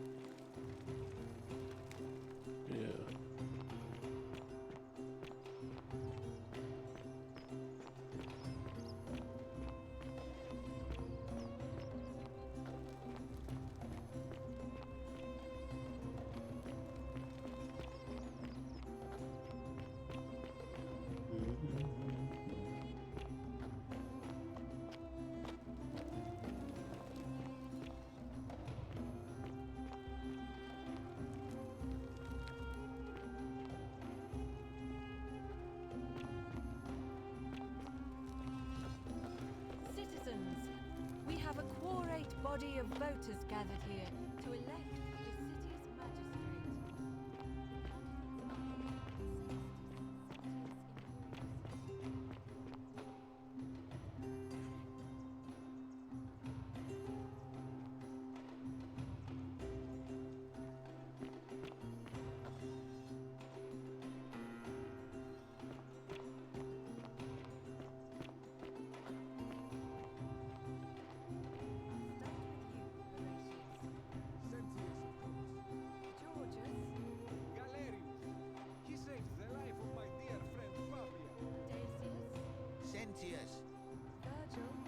Cynthius. Galerius, the man who saved my life. Malleolus. Citizens, you have made your decision. Sextus Sentius Imperiosus. My fellow citizens, you've placed your trust in me once again, and you won't regret it. I vow that each day henceforth will be just like this one, and I will deliver. You and your rival, whatever your name is, you're responsible for this, aren't you? Nobody likes Caput Murday foreigners interfering in an election. Shut up and let the magistrate speak.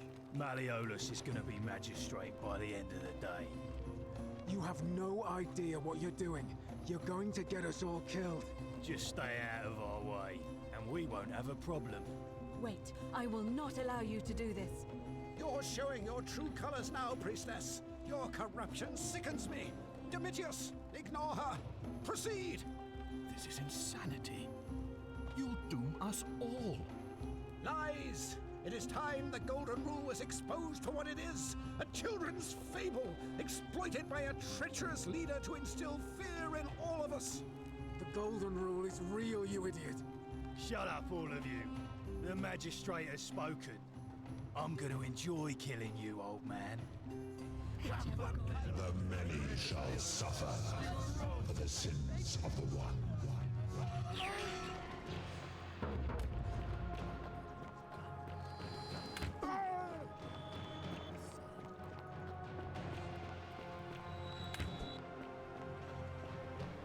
So that didn't go right.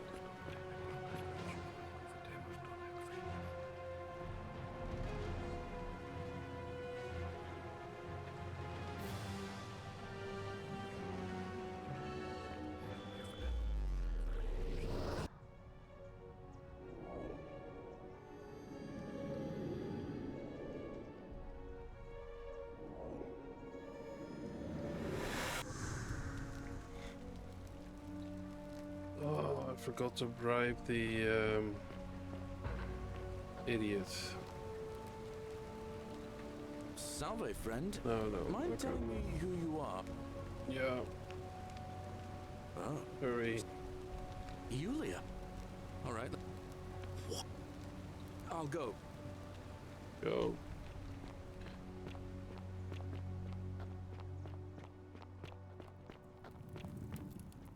I love your clothes. I love your clothes. Good. I love my clothes too. Him.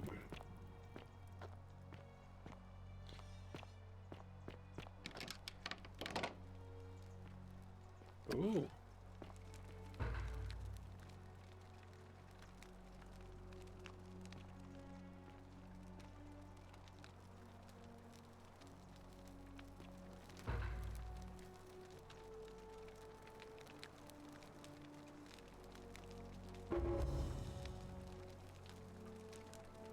Okay.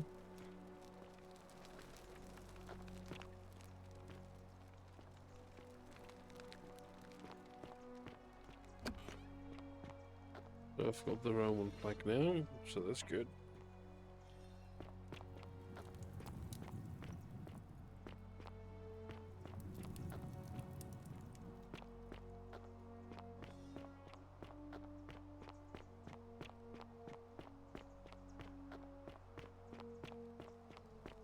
The only thing left is the Greek plaque. It only works if I... Hello there, friend. May I say, that is a glorious bow you're carrying. Do you mind if I ask where you acquired it? Well, I'll take your word for it. But perhaps you'd be interested in selling it to me.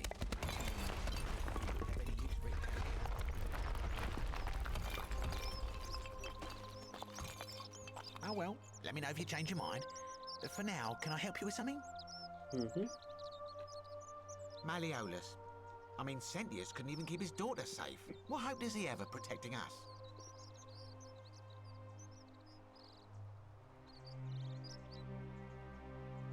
Certainly. Very well. Okay. Another time. Too early.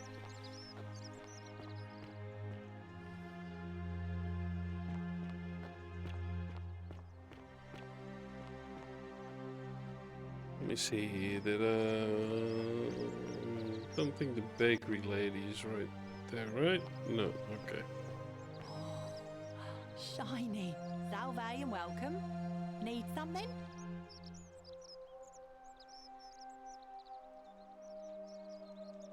All right. Thanks again for taking care of our problem. I won't forget it. Mm-hmm. That's good. Okay.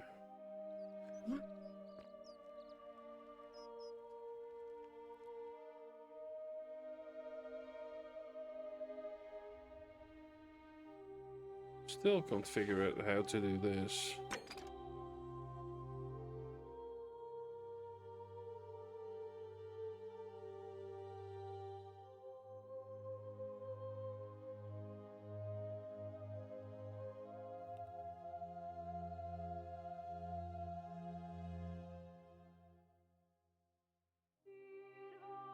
If I look through their homes.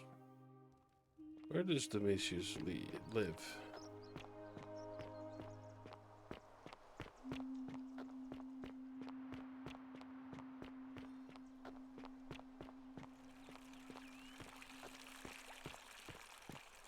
Thea is proof of a degenerate mind. Mm-hmm.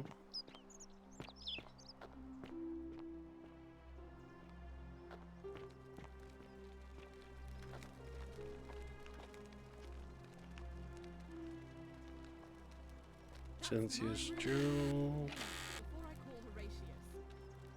Just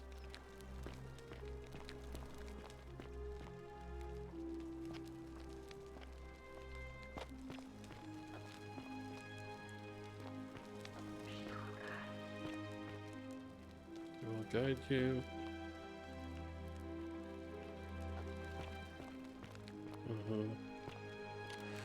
What's this? Money. Just money. I don't need the money.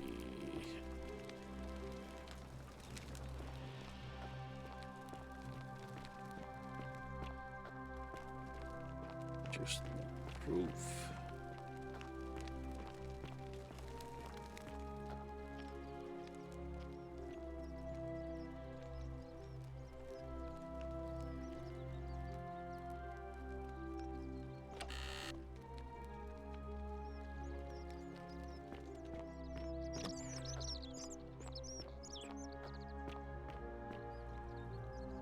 Do we have a... don't remember. Do we have a map? Oh. I can change the filters. That's cool.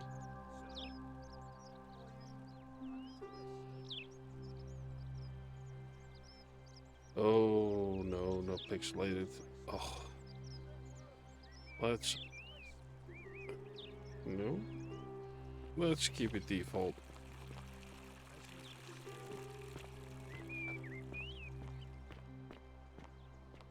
What's this?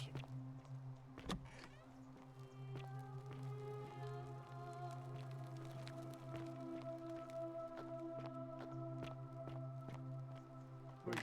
Mariolus has decided to withdraw from the election.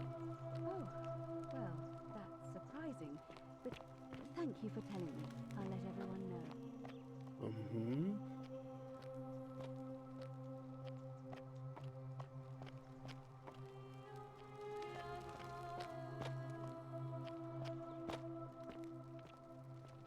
Yeah.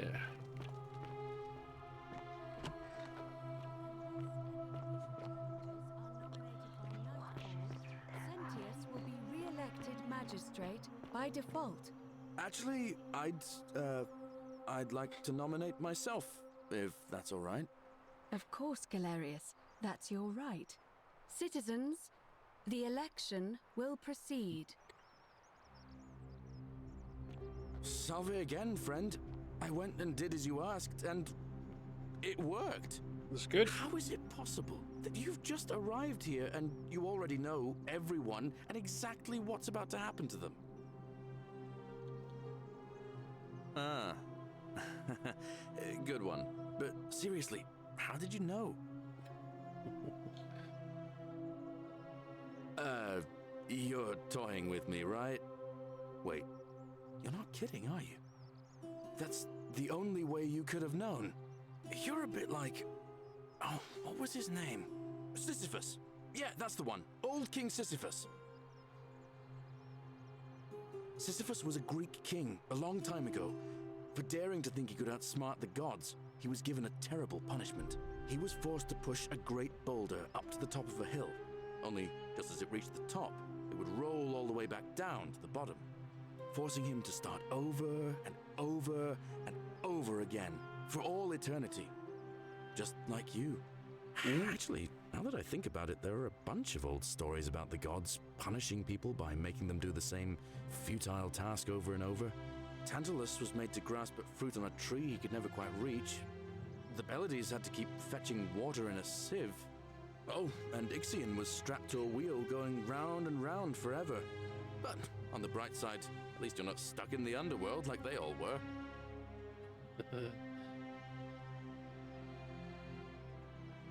Anyway, I don't know which god you managed to upset to get yourself into this position, friend, but you seem all right to me. So, I'll tell you what. I'll keep doing whatever I can to help you. And you just focus on finding a way to break the cycle you're in. Oh, and I'm in the running for magistrate. Feeling kind of nervous, but I'm hoping it'll all be worth it when I order Dooley's release. I just hope I'll have the votes I need.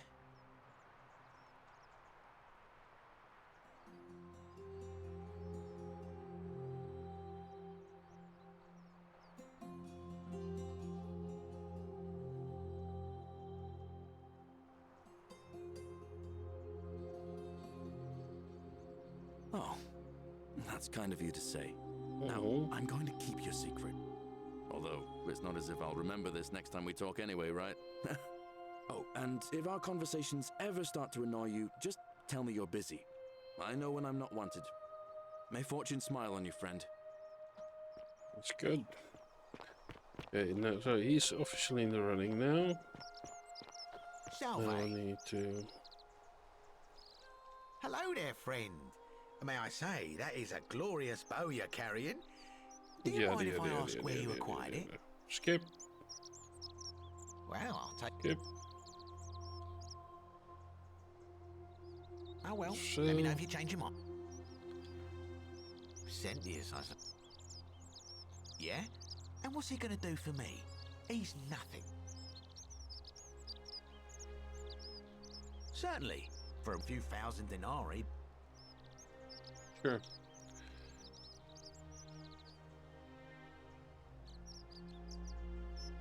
Pleasure doing business.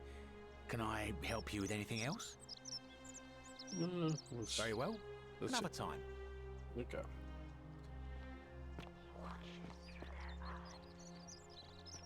He watches through their eyes. Okay, that's good to know.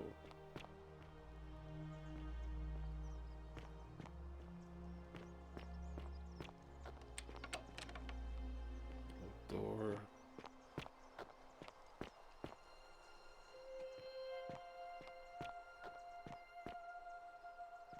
That's quite an impressive bow you have there. Just like a new face. Ave, and may Vesta watch over you. I'm Equitia.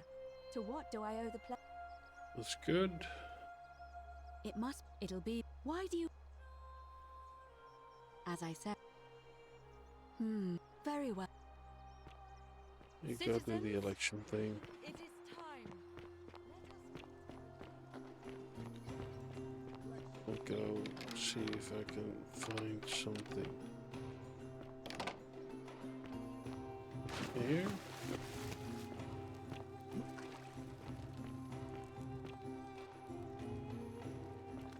Kitchen.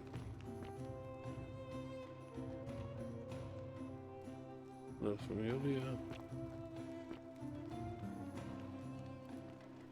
Was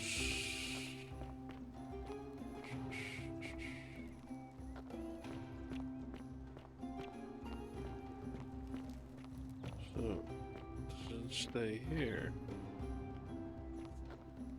So where are those residences?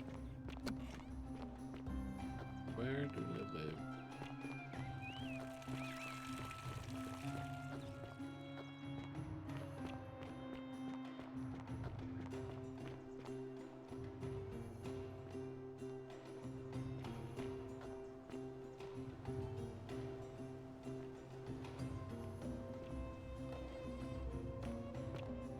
Where?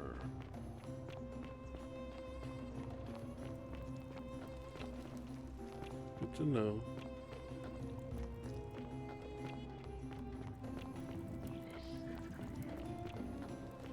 Oh wait. Ixion turns.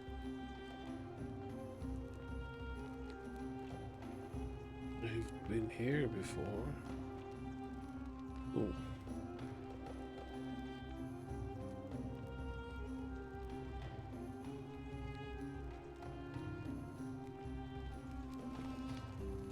Good to know.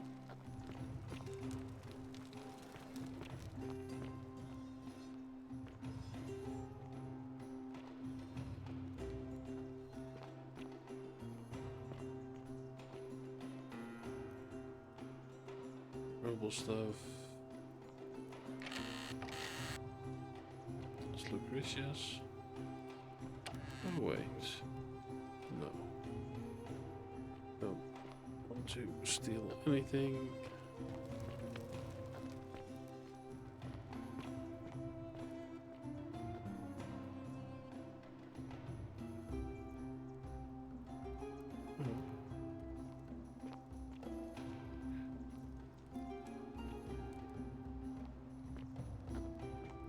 Hemlock.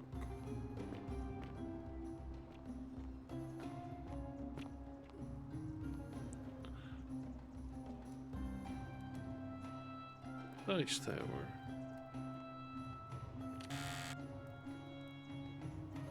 Omithicus. Okay, nothing.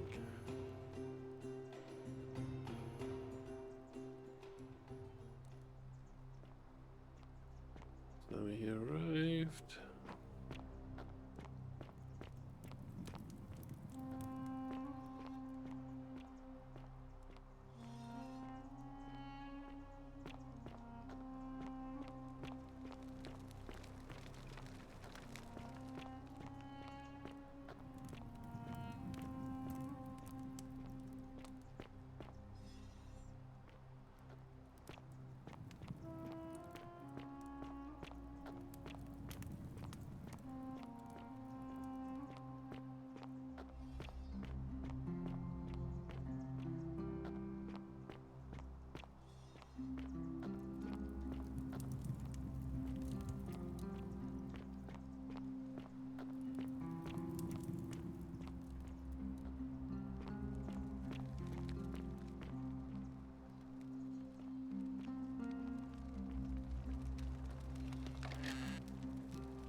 Where is Horatius, his house?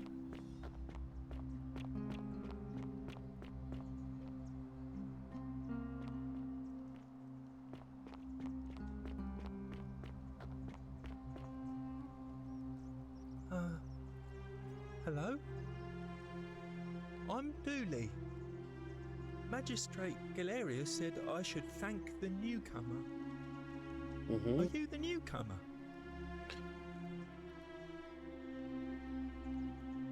Oh, it is you. Thank you. You can have my... And maybe you can help me find my treasure. My friend Hannibal used to look after me, and he said he always would. But then he died. But before that, he told me if anything ever happened to him, I had to find something.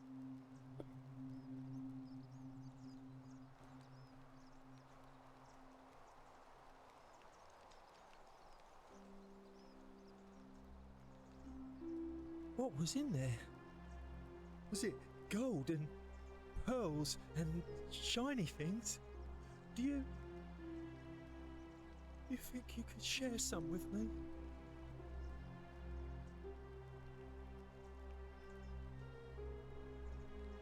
I'm confused. Hannibal said it was a precious secret. It's not a treasure. Oh, all right. I trust you. Oh, look over there. Something shining.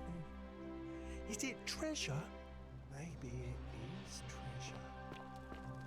I can see it for myself. So pretty. And it's just lying out.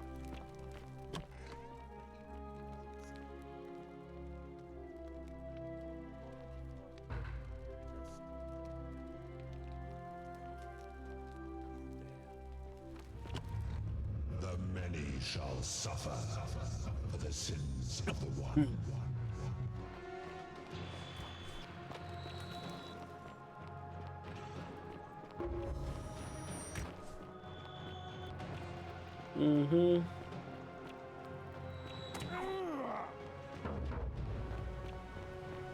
That's the problem. Julie is not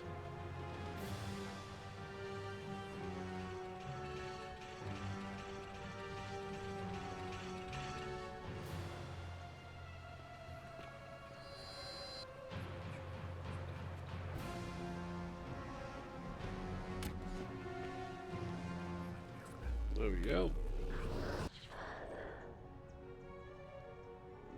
So.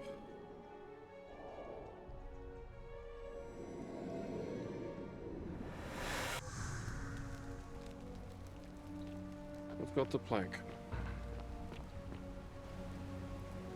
Oh yeah. Salve, friend. Oh. Yulia. All right, I'll go, but once I'm done... Okay, so the election is going to trigger the end. I love Whether your we clothes. like it or not. So Okay, exotic. this is voracious. Nothing.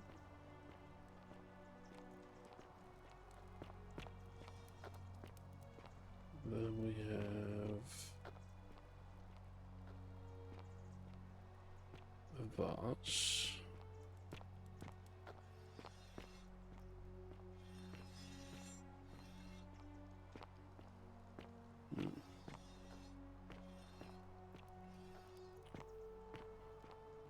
Oh, wait.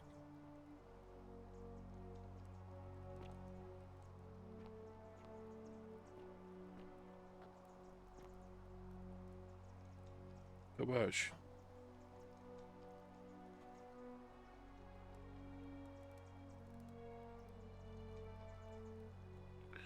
Okay.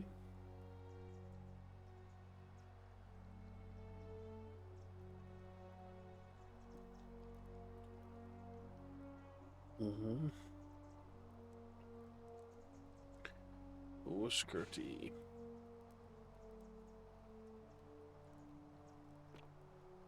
But this is the Kabosh, that's Horatius. Oh, wait.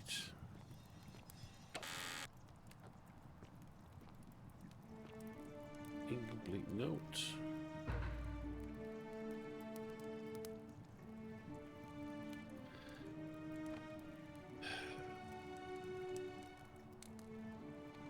Yeah.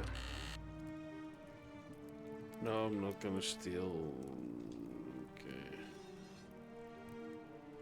7.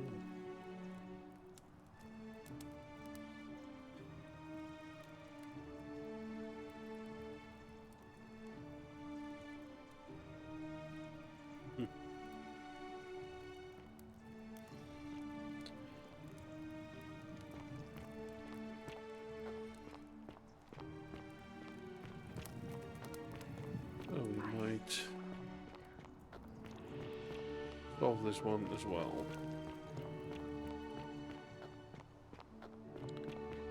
Right. And over the... Where are you? Where art thou?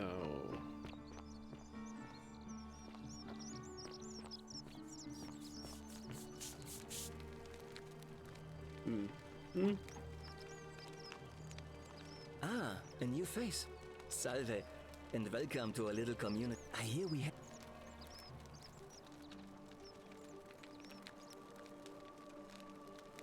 Nice to talk to you. Okay. It was really nice. Okay, that's pointing. How'd you do? Yeah, how do you do? That's collapsed. That's good. That means I get some arrows. Here. Let me take the 1 point. Good.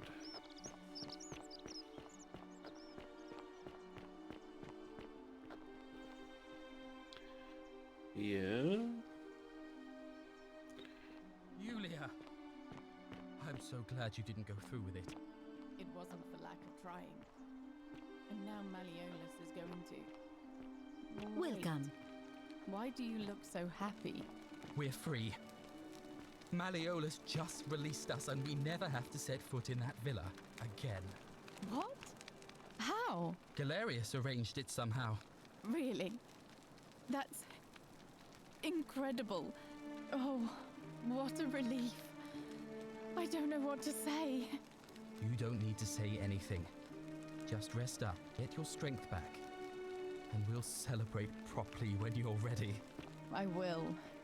Thank you, Ulpius. I will.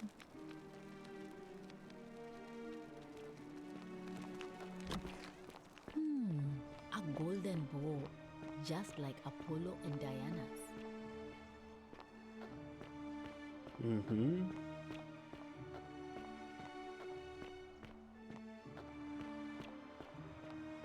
I need to find something with this. For you. The other dude. Where's the other dude? To believe a word they tell you. Wow.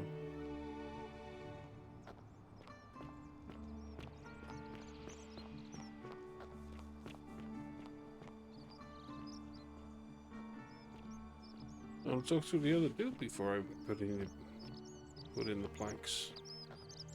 Whatever's in that great temple up there on the bluff, I bet it's worth it. Oh well.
Well, see what happens.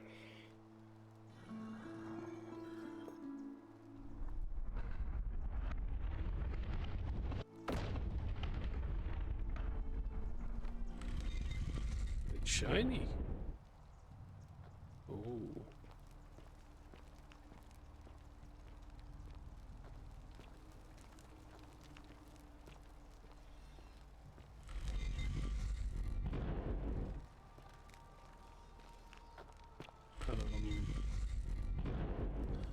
Oh, okay. I'm not as trapped as I thought I was.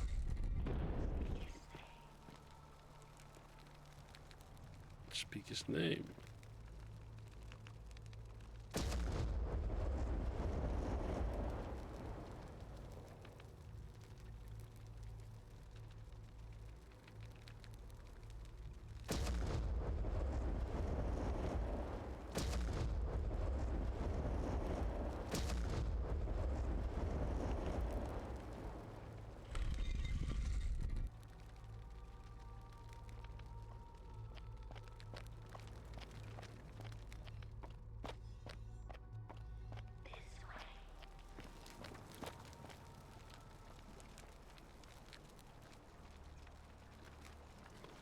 That was Pluto first. Then Hades.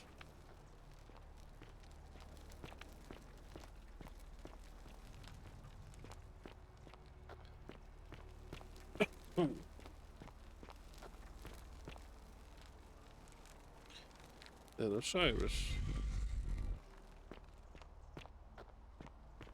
And then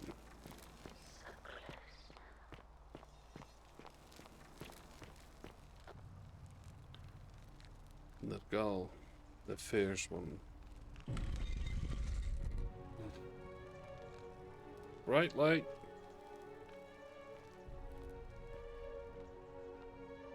What the?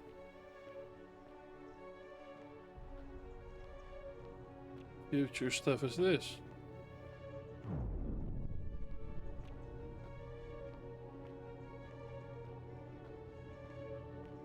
Oh my god, I'm on a spaceship.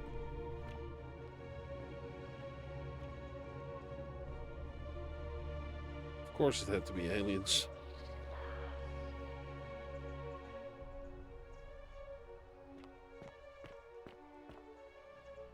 And here you are. Allow me to introduce myself. As you have already gathered, I've been known by many names. Nergal to the Sumerians, Osiris to the Egyptians, Hades to the Greeks, and Pluto to the Romans. But the one constant through it all has been my title, God of the Underworld. And I've been watching you with curiosity, mortal, ever since your arrival. You're unlike the others, aren't you? And what is more, you carry a weapon that was never intended for mortals to wield, and you do it so brazenly. But there will be time for your reckoning later. First, as a reward for undoing the desecration of my obelisk, I will allow you to satisfy your curiosity. Ask what you will.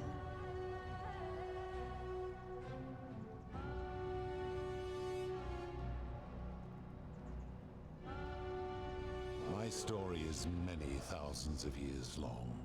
You will need to be more specific. What do you wish to know? It is a matter of perspective. God is a label I was given by you mortals, not one I gave myself.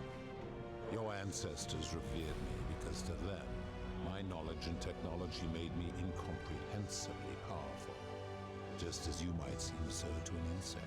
But despite all that, there are rules even I must obey. My kin and I all adopted this form long ago, so that we might better understand and communicate with your kind. In time, we grew fond of the sensory delights it affords: desire, joy, ecstasy, even rage and sorrow, while an acquired taste can be addictive. No. Long ago, I swore to Persephone that I would remain in this form for as long as we remained among your kind. I must honor that. This is my beloved. Like me, she has been known by many names. Ereshkigal to the Sumerians, Isis to the Egyptians, Persephone to the Greeks, and Proserpine to the Romans. Or perhaps you might know her as the goddess of springtime, the cycle of life and renewal.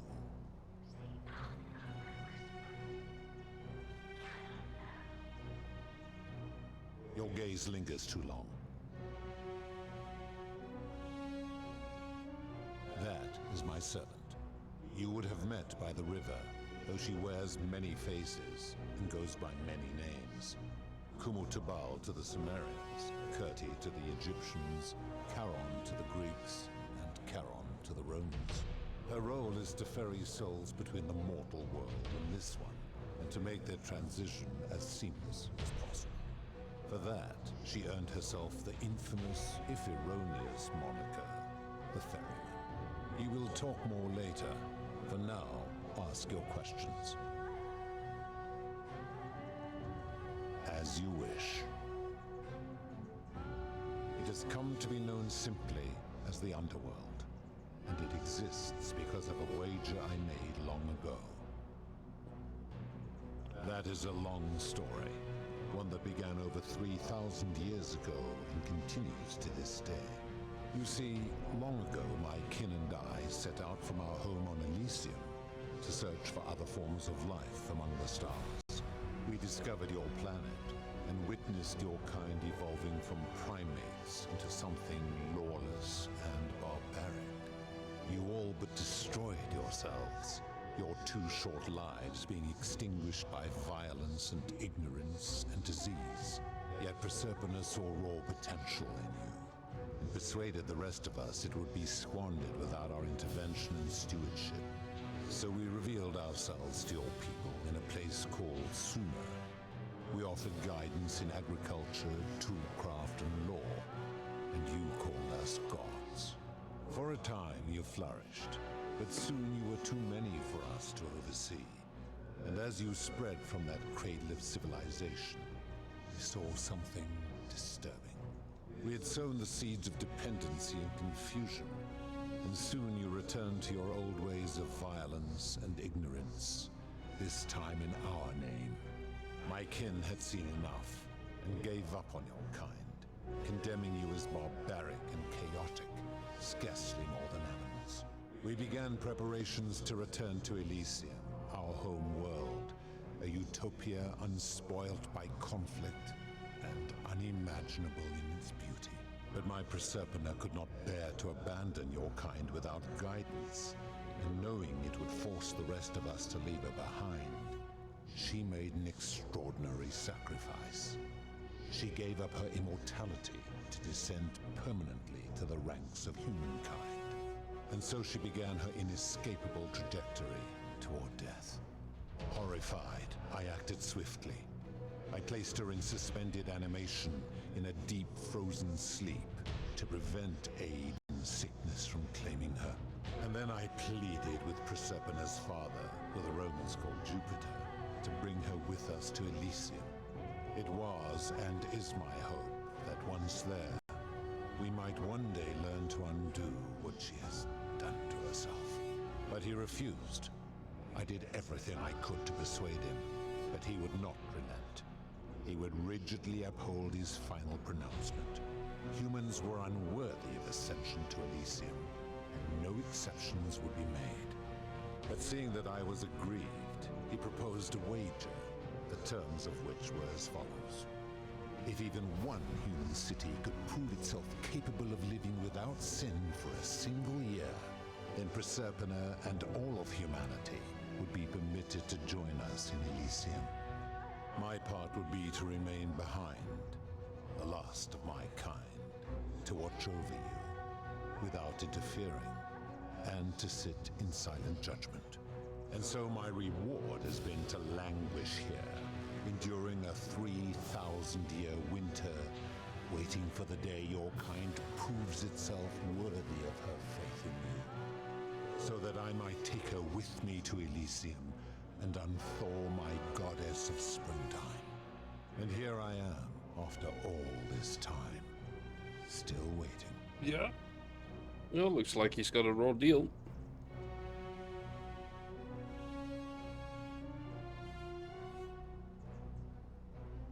Oh, just have to do something silly. The tracking of my camera was off. Sorry. Okay. There were also gods who, like me, have been known by many names, but perhaps you knew them by their Roman names. Our leader, Jupiter, as well as Neptune, Saturn, Juno, Minerva, Mars, Venus, Apollo, Diana, Vulcan, Vesta, Ceres, and of course, my beloved Proserpina. As the first wave of your kind arrived from Sumer, I had them build a city in their own fashion, so that they might be comfortable and recreate their lives here. I had them build the entrance as a vertical shaft leading to baths, to cleanse them of the sins of their former lives, and to prevent escape. I watched wave after wave of Sumerians arrive, and as their civilization declined over the centuries, they were replaced by Egyptians. Of course, believing themselves to be the superior civilization, the Egyptians promptly built over what had been built before, and made all the same mistakes. After another 1,000 years, the Greeks began to arrive, and then the Romans, and they all did the same thing. They built upon the underworlds of their predecessors, renamed their gods, and ensured their foundations were forgotten.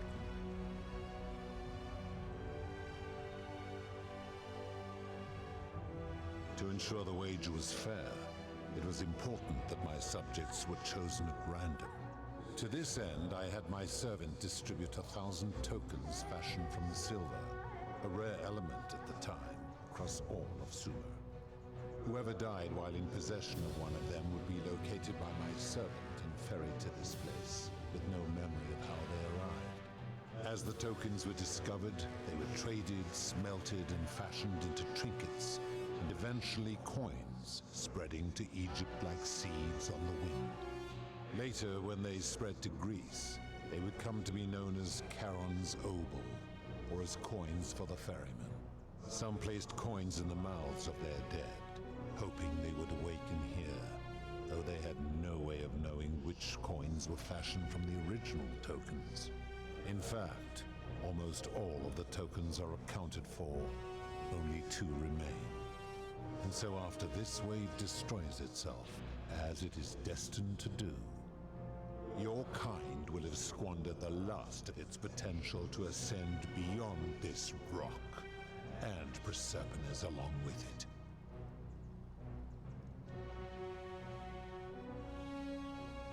It is a regrettable story. One of the first men who came to this place was a king of Sumer and a troublemaker.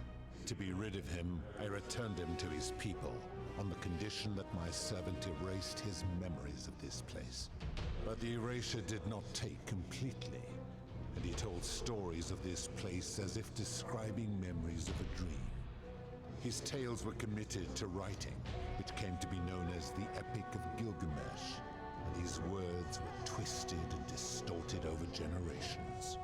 Later, the Egyptians would adapt Sumer's stories of the underworld, making them wildly intricate and labyrinthine.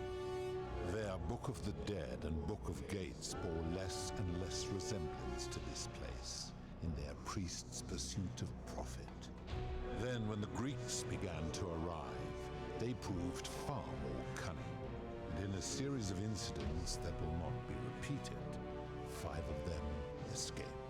A warrior named Heracles, 2 kings named Sisyphus and Theseus, a poet named Orpheus, and a Trojan named Aeneas.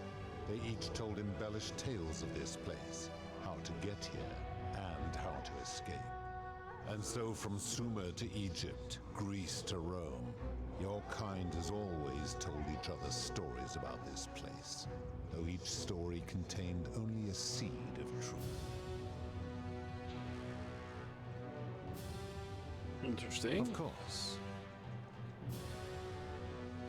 That is merely the name your people have given to it, but yes, it is my doing. That is a story dating back to the very first wave. After the Sumerians finished building their city, the self-declared ruler threw a banquet to celebrate. Now this man was unmarried, and many women were vying to become his wife, a prestigious position of power and influence in a new world. Of all the women, 2 were particularly ambitious.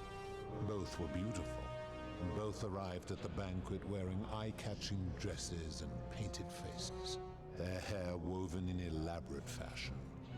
The first woman, recognizing that she would require an advantage to win the ruler's affection, draped herself in jewelry, ornate necklaces, bracelets, and rings fashioned from gold.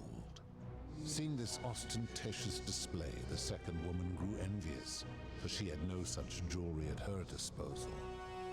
She prayed aloud to any gods that would listen to cover her in gold, and when her prayer went unanswered, she took matters into her own hands. While the others indulged at the banquet, the second woman summoned the first for a discussion in a quiet place. She checked that nobody was watching, and pushed her rival from the top of the ziggurat, where she broke her neck on the rocks below. But I was watching, and I decided to answer her prayer. I took the golden bow left behind by Diana, and I shot that woman in the heart, covering her from head to toe in a layer of molten gold. And I left her to stand there, that she might serve as a grim reminder of what befalls those who sin in my domain. But that was not enough, for the entire city was tainted by her sin, and the wager could no longer be won. So I had no choice but to wipe the slate clean. I gilded them all to make way for a new wave, and began the wager again. And to this day, each of them, and all who came after, line the halls of this city, inanimate but conscious, suspended in time with only their sight and hearing preserved, so they may bear witness to and lament the folly of your kind for eternity, the silent golden sentinels. That's a bit cruel. And for you that noticed my camera was broken, so I had to fix it. But you can see my lovely face again, I think. Hope it's the last time that happens. So, who's responsible for destroying all these lives? I give your kind a second chance at life, as well as ample warning about my law. And when you disobey, and you always disobey, you force my hand, bringing terrible suffering upon yourselves. And so you ask if I am the one destroying your lives. And I say, no, you destroy yourselves. I am merely the means by which you do it. When my kin departed, they left behind many relics which I inherited. A consolation prize of sorts. The golden bow originally belonged to one of my kin, who the Romans called Diana.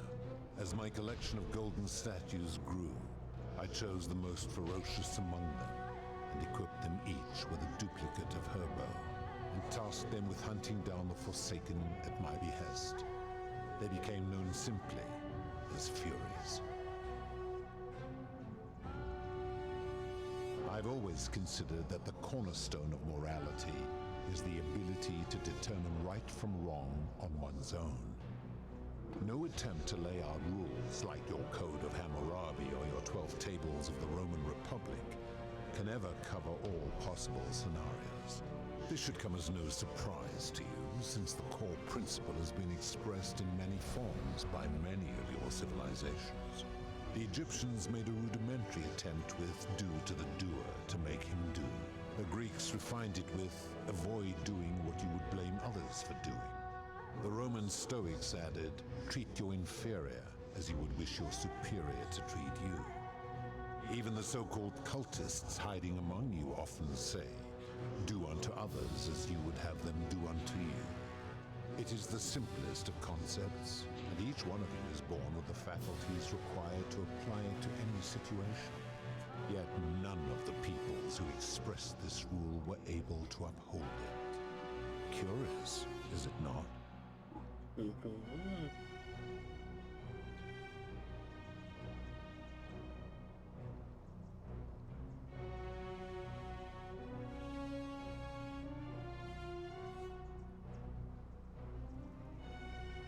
Enough. You clearly know nothing.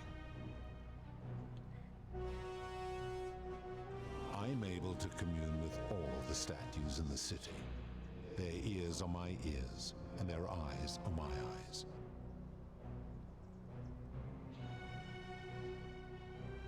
If she was still conscious, I suppose she could, but she's not.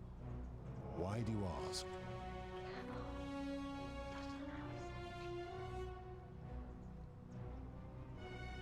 Then what an odd question.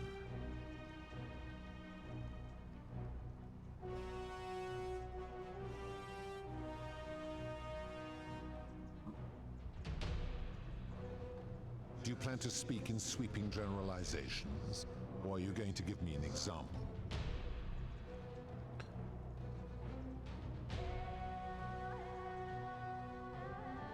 The merchant. How is that inconsistent with the rule I've outlined?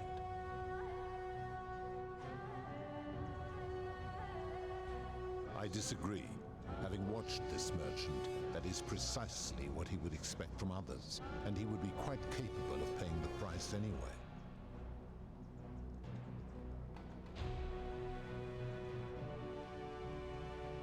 Applying this rule always requires speculation to some degree. It requires us to ask what another person would want if they found themselves in another situation.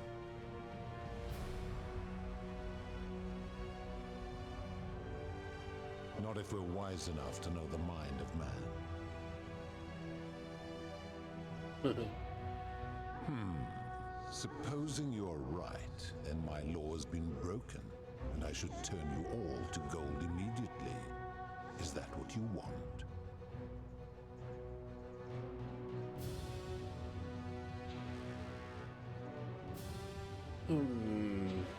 We'll probably end it as one of the endings, probably. Or... Then your desire to be right outweighs your desire to survive. You will make a fine statue.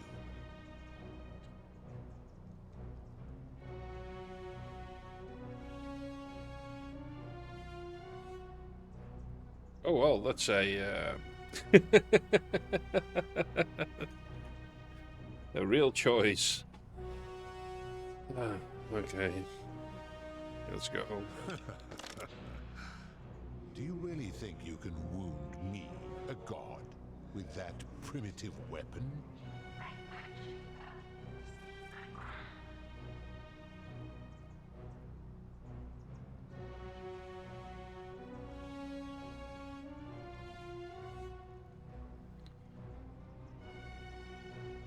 How dare you threaten her? This ends now. The many shall suffer for the sins of the one.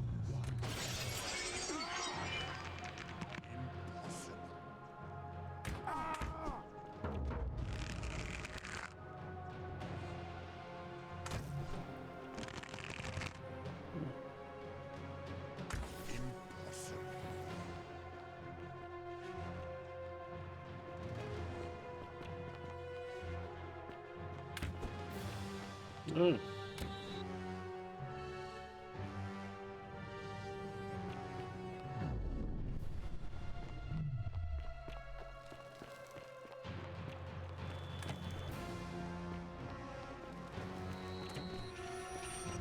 Wow. Still need to run. Oh, great. No, don't shoot me. Do not shoot me. Open. That door was way too slow.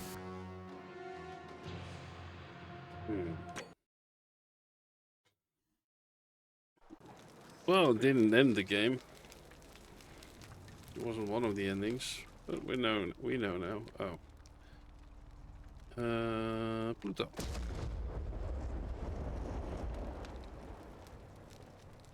Oh, never mind. This is the last door. Whatever. Okay.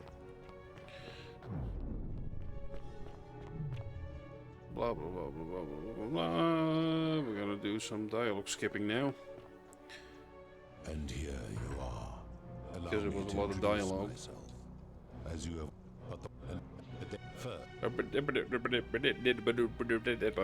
What's your story?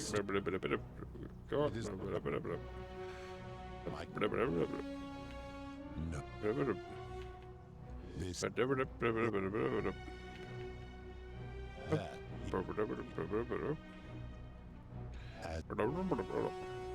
what's this place? That is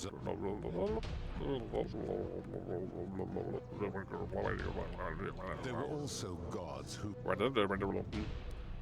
as the to ensure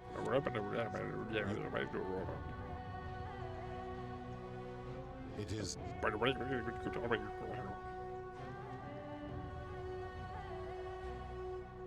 let's talk about something else, of course. How you're responsible for going turn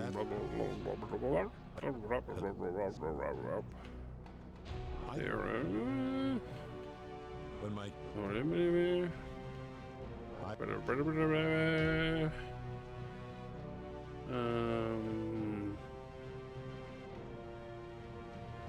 this was a choice, right? Yeah, that was You Okay. How do you know what people assume? Blah, blah. Odd question. No reason. Then what an odd question. Mm-hmm. Do you plan to...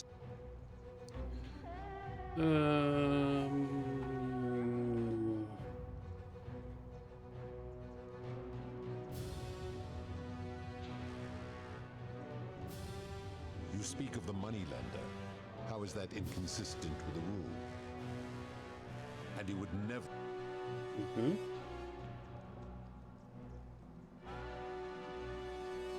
Ignoring your irritating sense of moral superiority. This is interesting. I'm curious. How do people escape poverty where you're from?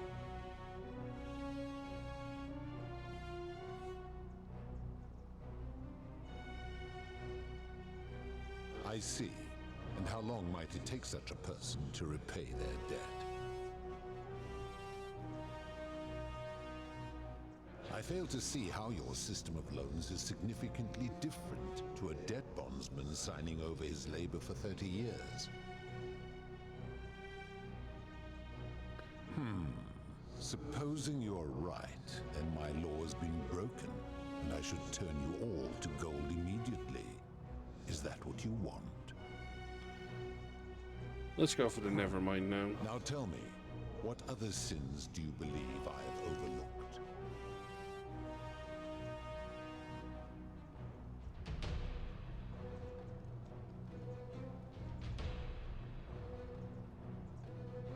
Abduction? You mean the magistrate imprisoning his daughter and sister, I take it? He did so because she sought to escape. A sin I take particularly seriously. Better that he stops her from escaping, albeit brutishly, than I have to wipe out this entire city to punish her. Wouldn't you agree?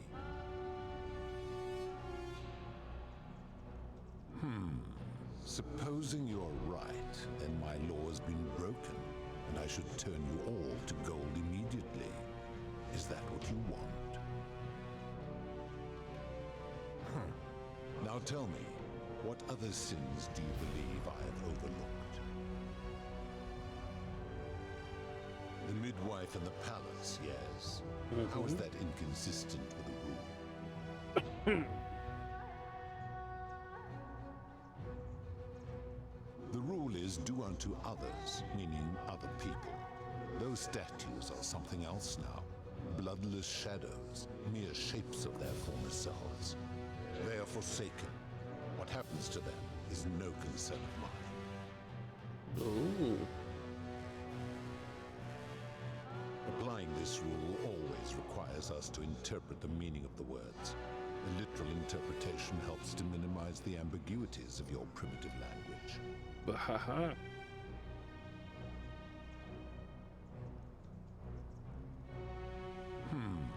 Supposing you're right, and my law has been broken, and I should turn you all to gold immediately.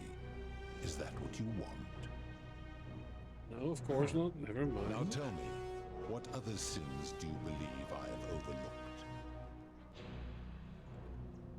Suicide. I've seen no such thing, but in any case, taking one's own life is a self-directed act. It is not one that is done to others, however they may be affected by it. Therefore, it cannot be said that one who commits suicide has done anything unto others. Now tell me, what other sins do you believe I have overlooked? The merchant. Snatching. How is that inconsistent with the rule I've outlined? Yeah, it's a blah blah blah blah blah. I disagree, having watched this merchant. Now tell me, what other sins do you believe I have overlooked? Ah, the tavern keeper, yes. How is that inconsistent with the rule?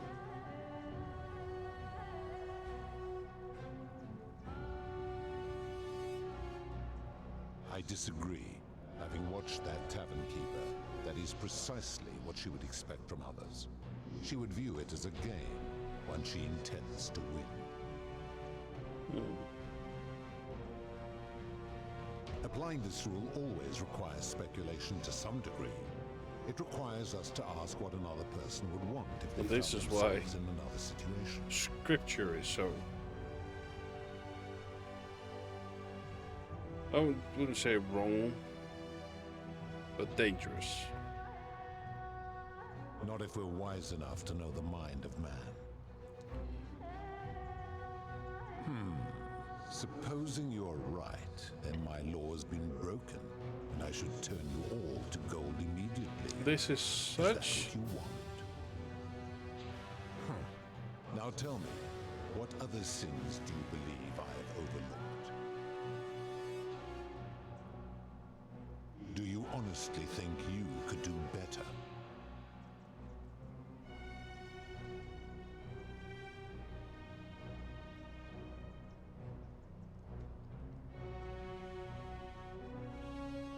I should strike you down for that.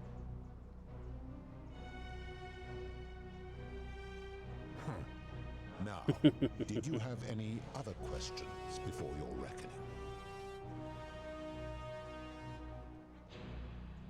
Let's talk about Very something well. Good. And now it is time for your reckoning. Only, it seems, something is wrong. It has long been within my power to see into the hearts of mortals and weigh their deeds in life. But when I peer into you, I see only a blank slate, as if you did not exist until you appeared in this city. How is this possible? Charon, where did you find this one? I do not remember ferrying you. How did you come here?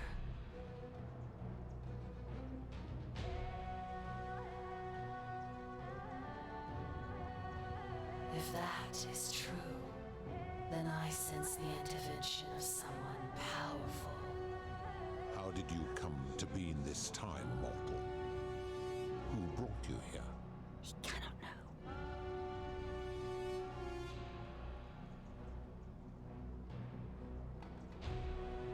I do not know. My kin departed long ago, and Proserpine has slumbered for 3,000 years.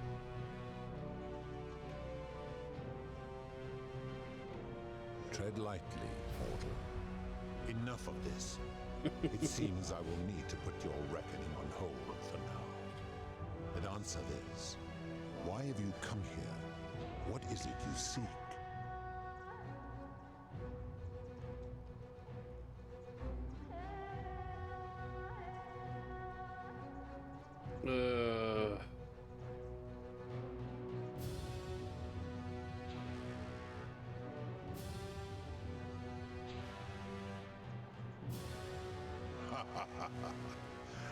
Your hubris is amusing, so I will allow you to make your case. But I warn you, if you anger me or waste my time with lies or wrong-headed arguments, you face death here. So, tell me, what why else is should new? I put an end to the so-called Golden Rule?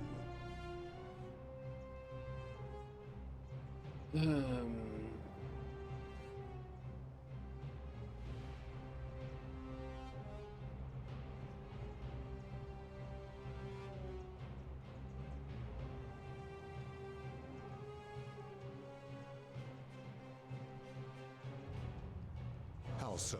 And be specific. You have made a grave allegation, and I expect you to back it up.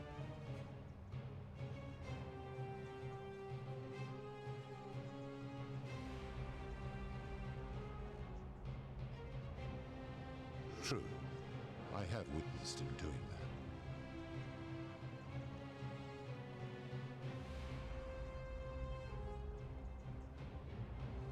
He is a volatile and confused fellow, that one.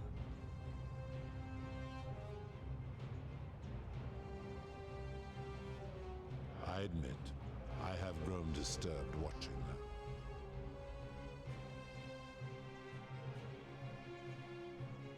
His cruelty does seem to grow greater by the day. If you're right, my involvement has corrupted the very thing I sought to observe impartially.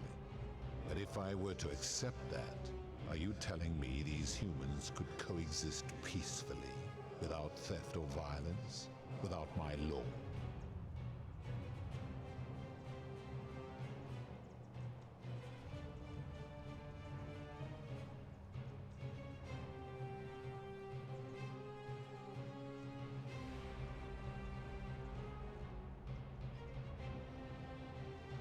How so?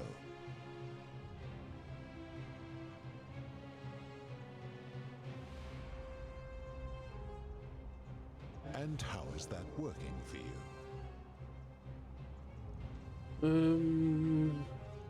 We're from 2,000 years in the future. It's working pretty well on average. So you say, and yet your world is still imperfect.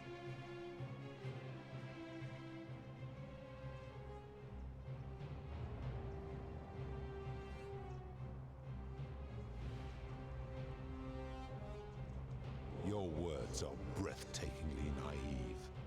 I reject your argument. Okay.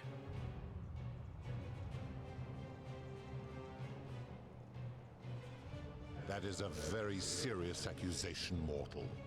What sin have I committed? What evidence do you have to support it?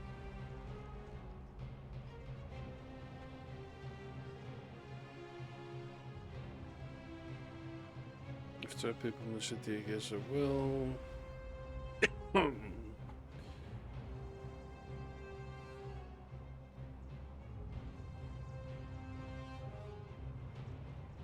Every one of those people was guilty of failing to ensure their peers lived virtuously. They failed collectively, and so they were punished collectively. The Romans understand this, as did the Greeks before them.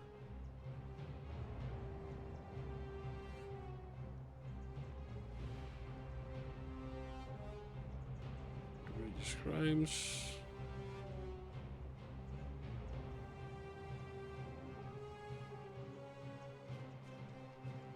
How unfortunate that we are not where you are from. Ah, but I am a god, and you are a mortal. Why would you expect me to treat you as I treat my own kind? You are not a peer. You are not a respected equal. Let me ask you this. Do you treat insects as you wish to be treated? Do you care for their well-being as you would your fellow man? Do you ensure they have food and shelter and protection from predators? Do you give them rights?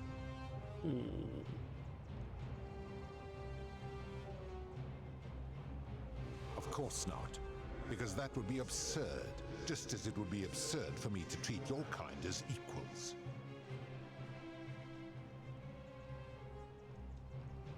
Where to begin? Our lifespans exceed yours by thousands of years, in which time we accumulate vast wisdom and a mastery of technology you cannot begin to imagine.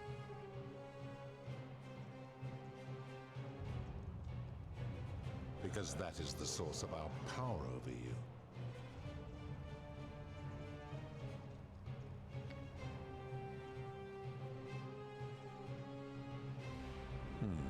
You could say that.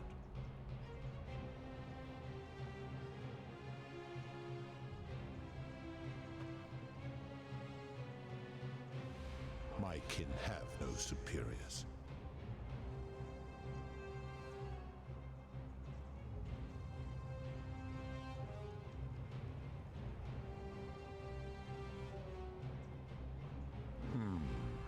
That is true.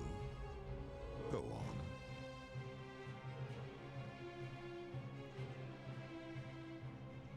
Make your point, mortal.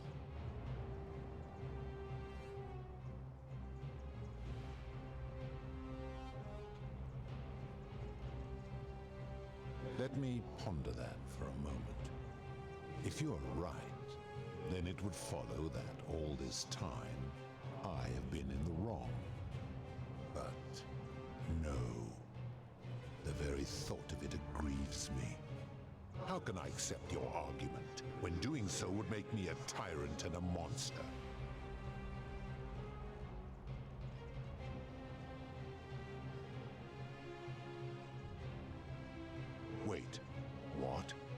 What do you say?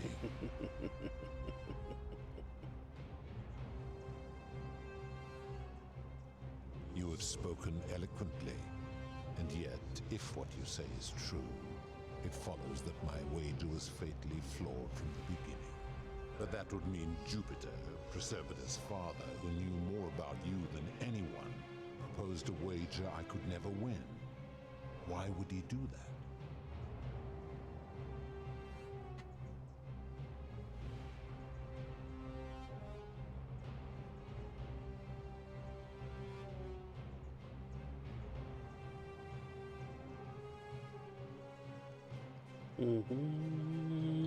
So this is choice 1, 2, 3, 4. There's a lot of talking in this game.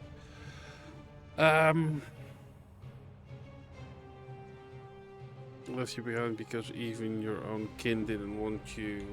That would be harsh. Perhaps he felt threatened. Yeah. Perhaps he made a mistake too. A mistake? But he is the best and greatest of us.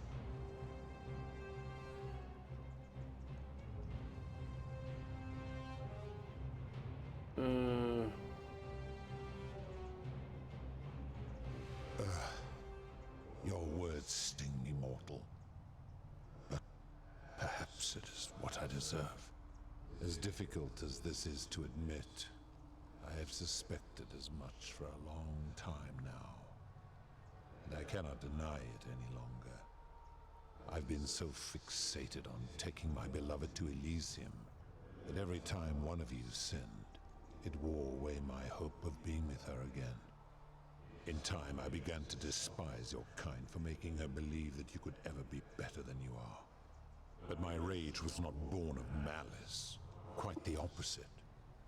Everything I have done, I did because I loved her. Who knew this empathy of yours, which you celebrate so much, could have such a dark underside? This has gone on too long. It is time for me to let go of this form, of her, of all of you. But know this, if I abandon the wager and leave for Elysium, neither she nor your kind may ever ascend.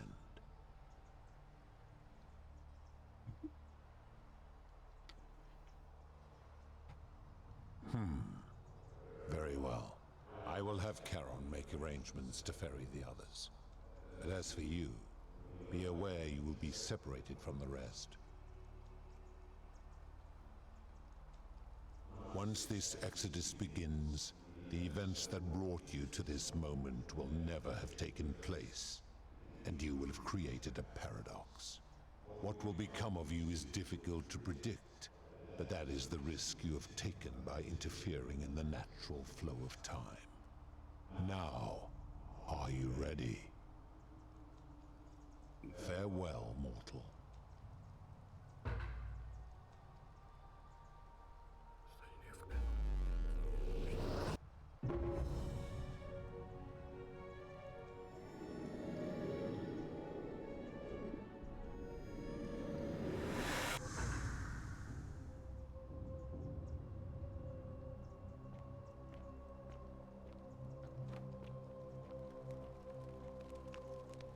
Oh.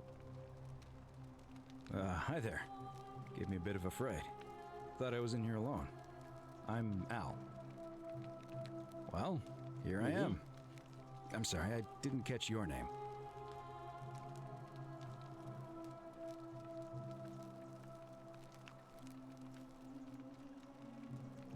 Know who you are? I barely remember how I got here myself. Oh, did that lady in the forest send you in here after me? I guess I lost track of time, learning about the history of this place, and it is extraordinary. I'm fairly certain you and I are the first people to set foot in this city for about 2,000 years. Fortunately for us, the last person in here was a Roman man named Galerius, who inscribed an account into a tablet. Apparently, there was a community of 20-something people trapped in here, and living in fear of a curse they called the Golden Rule. They believed that if even one person sinned, an unknown god would cast them all into gold, like the 1,000 people who'd lived here before them.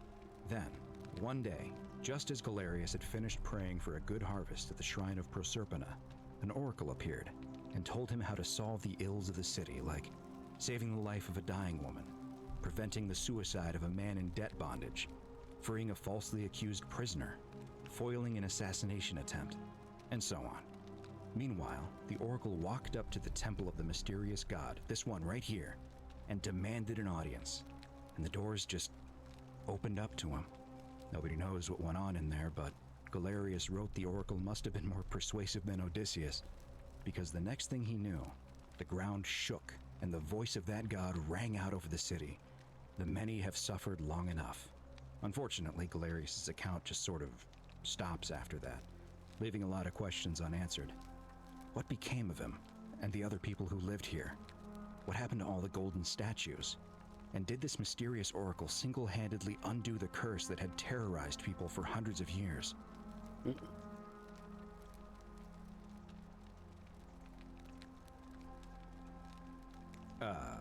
What?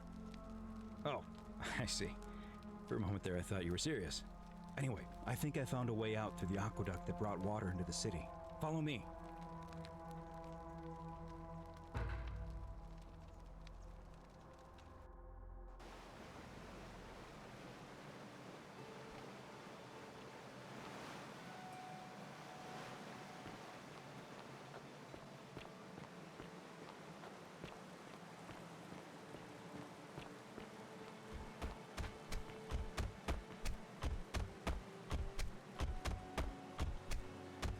I'm gonna pause here for a moment and make sure nobody else has ever lured into this temple.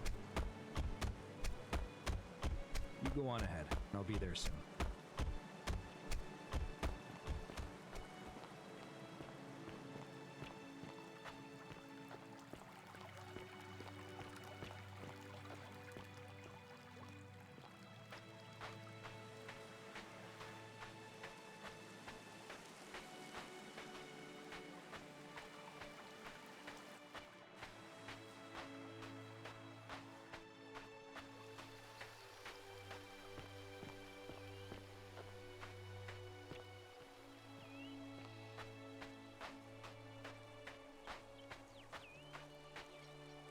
You're back! But you're alone. Does that mean you didn't find Al? Oh, what a relief. Thank you so much. I was beginning to think you'd both become trapped in there. Why don't you tell me what you discovered while we wait?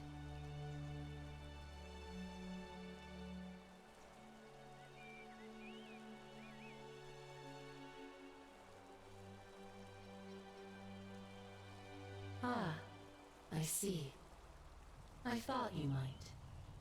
Well, now you know. I suppose you have questions. You can just call me Charon, if you like. I am sorry I was not completely honest with you when we first met. I do not enjoy deceiving people. Believe me, I do not. But I have learned, from 5,000 years of experience, that most people find comfort in familiarity, in gradual change, and coming to see the truth in their own time. That you died, of course. You were dead when I brought you here. My role, as the servant of the god of the underworld, has always been to assist the chosen to cross the threshold from the land of the living to the land of the dead.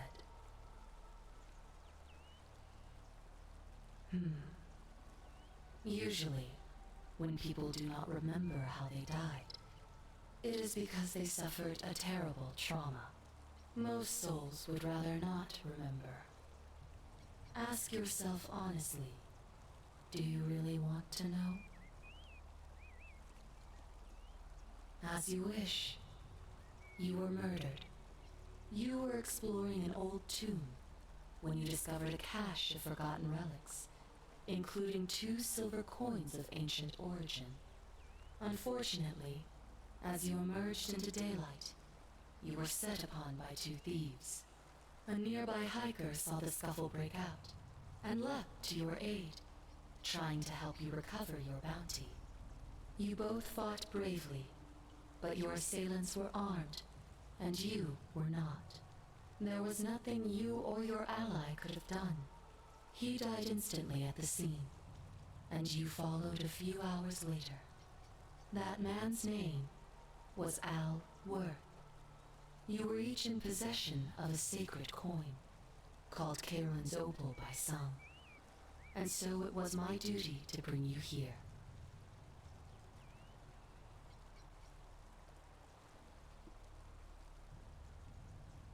It means I am now bereft of purpose.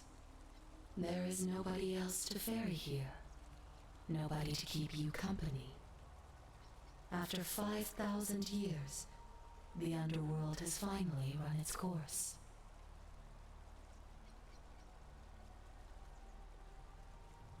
Perhaps you have heard the tales of the Greeks and Romans burying their dead with a coin in their mouths to pay the ferryman for passage across the river.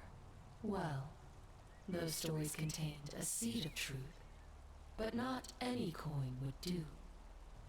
A long time ago, my master created 1,000 silver coins and had me distribute them across the world. My orders were simple. Whenever a person died in possession of a coin, I was to locate them and ferry them here.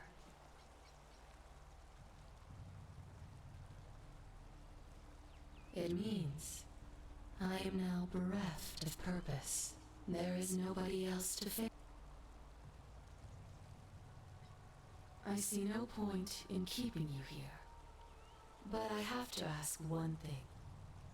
That you keep this to yourself. Look! Here comes Al now. Al! It's so good to see you. You were gone so long I thought I'd never see you again. Kinda lost track of time in there. You wouldn't believe what we found. The ruins of a long-forgotten city. And there was a tablet describing an oracle who confronted a god and undid an ancient curse. Sounds like quite a story, and I look forward to hearing all about it. But you two look exhausted. Why don't you hop in my boat and rest while I ferry you back to civilization? Sounds good to me. And you? Are you ready to go home?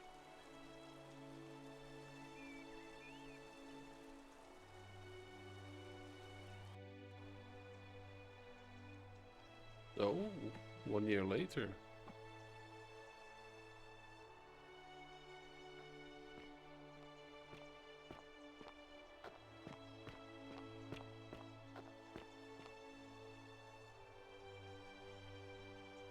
Hey, you made it. It's great to see you again. I read your book, and what the critics said about it. I guess they weren't ready for your theories about the underworld. Anyway, after everything you've been through, I thought you might appreciate some good news.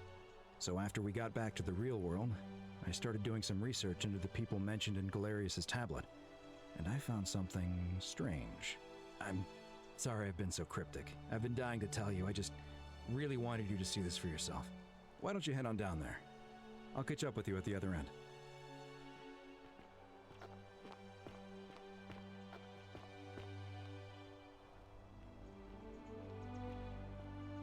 You're finally here. Remember me?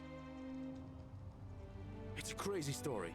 After you disappeared, Karen appeared and told us she was returning us to the world. Even gave us some coins to help us start our lives over. Only, for some reason, she returned us to your world instead of ours. Anyway, I know we only ever had that one conversation, and I wasn't even sure if you'd remember me, but I wanted to say thanks for freeing us from the underworld and giving us a second chance at life.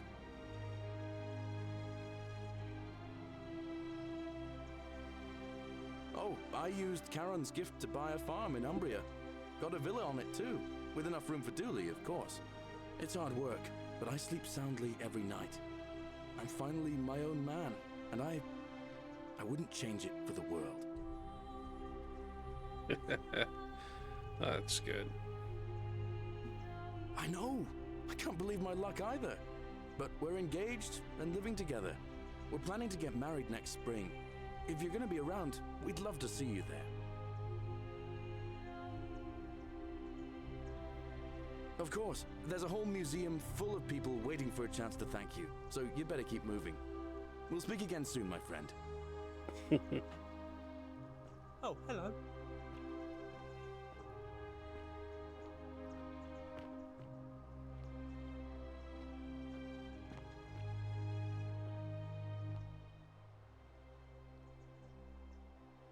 You are here. It's nice to finally meet you. Lucy is fine. I'm making an effort to blend in, as you can see. We are all trying to keep a low profile. If the world knew we died 2,000 years ago and were suddenly brought back to life 12 months ago, they'd never leave us alone. Speaking of which, I wanted to say thank you in person. I'd say the gods smile on you, but I hear you drove the last of them off. So, I'm studying to get into medical school. As much as I resented the responsibility of keeping everyone in the city alive, when it ended, I realized I missed it. So I guess I'll just keep saving the world, if begrudgingly, one patient at a time. You too, don't be a stranger.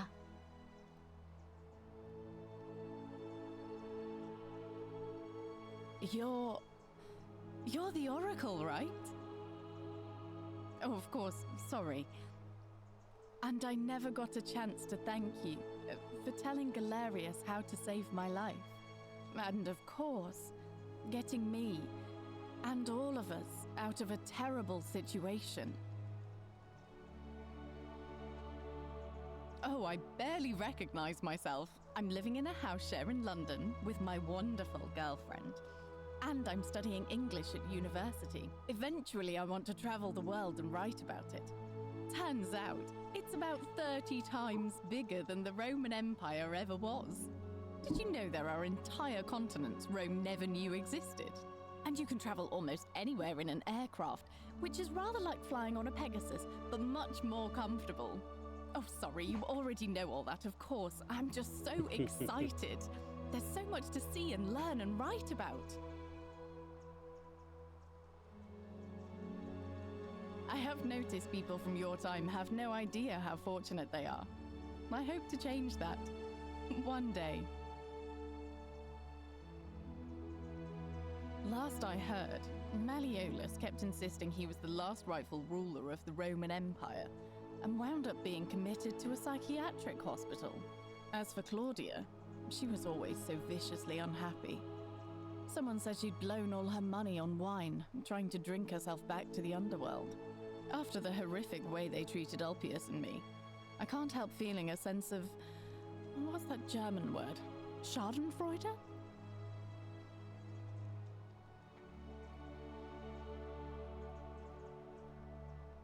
Thank you. You're very kind.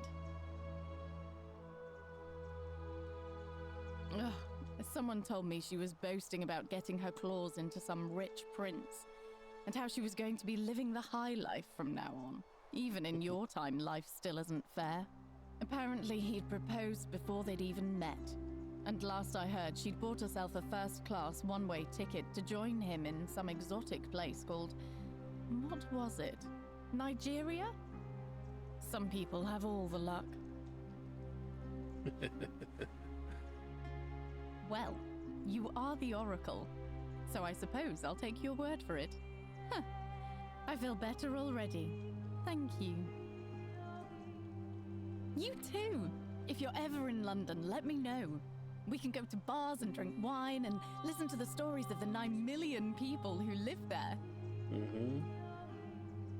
That's good. I hope so.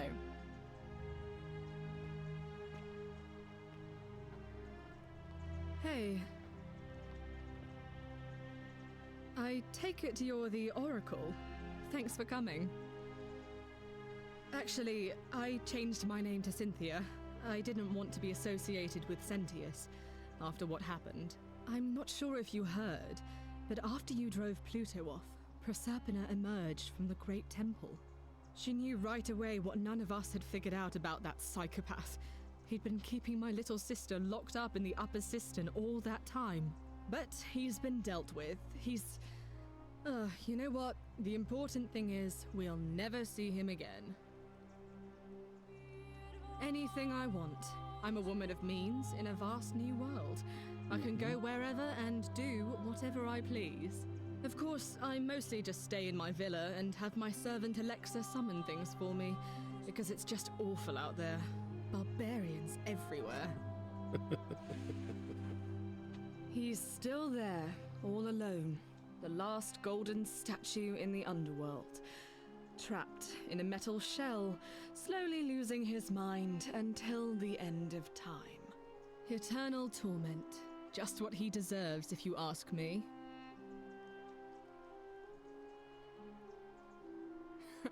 Then I suppose he got his wish. You too. See you around.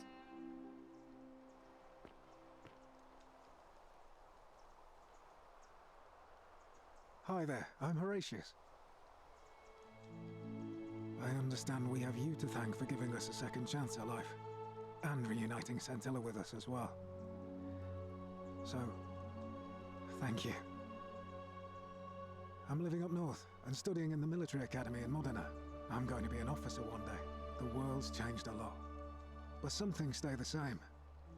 Would you believe we're still studying military tactics from my time? Alexander the Great, Caesar, Hannibal Barca. Still, I have to keep challenging myself to let go of old ways of thinking and embrace the new. As Seneca wrote, the ones who pioneered our paths aren't our masters, but our guides. Mm-hmm. Ah, you remembered that. Thank you. I grieved for a time, but that's done. In the words of Epictetus, as those who rode behind triumphant generals remind them they are mortal, remind yourself your precious one isn't one of your possessions, but something given for now, not forever. Thanks. He's not my... Oh, I see what you did there. Good one. He had more trouble adapting than most. He got himself disqualified from the UFC, so he started some kind of underground blood sport tournament, like we had in Rome. Suppose it appealed to people's baser instincts. And they say he made some good coin, killing a bunch of men like that. But his luck finally ran out, and his life along with it. You know what they say. Live by the sword, die by the sword. You're not wrong. And you. Farewell. I skipped anybody. Of course I can talk to those. Oh wait.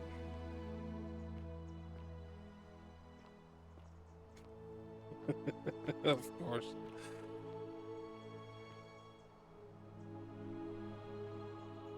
Greetings. You must be the legendary oracle. It is a sincere privilege to finally make your acquaintance. I am Georgius. I am told we have you to thank for freeing us from Hades, and for that I am most grateful. I am reacquainting myself with Greece. It has changed so much over the last 2,000 years, I barely recognize it. This is at once heartbreaking and thrilling. Perhaps one day, once I have seen all of this new Greece and sampled her delights, I will settle down in Santorini in a villa overlooking the Azure Aegean Sea. I hope you will join me there and regale me with the story of how you faced off against the fearsome god of the underworld and won. You too, my friend. You're the one we've been waiting for. I'm Fabia. I wanted to say thanks for sending Galerius to save my life. I don't know how you knew, but I would have been crushed by that shrine for sure.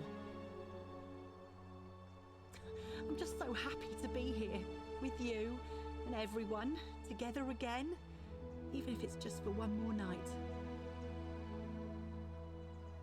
Well, it's not like I have to work with all the silver Charon gave me, so I just do what makes me happy. Mostly that means baking for my friends and looking at memes while binging TV shows in yoga pants. What a time to be alive. Thank you. I really am. You too.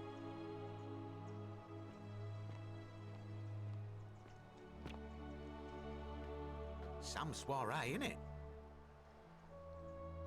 Ah, hello at last. You must be the oracle I've heard so much about. I'm Dacius. Listen, I wanted to express my sincere appreciation for what you did.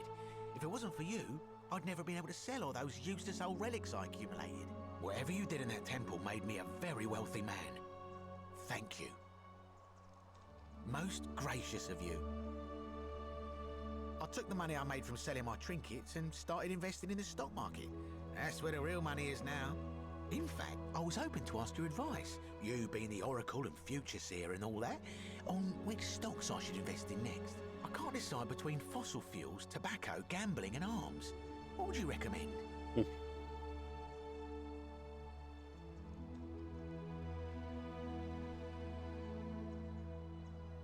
Oh, don't be like that. You can tell your old pal Dacius. I won't take no for an answer. Oh,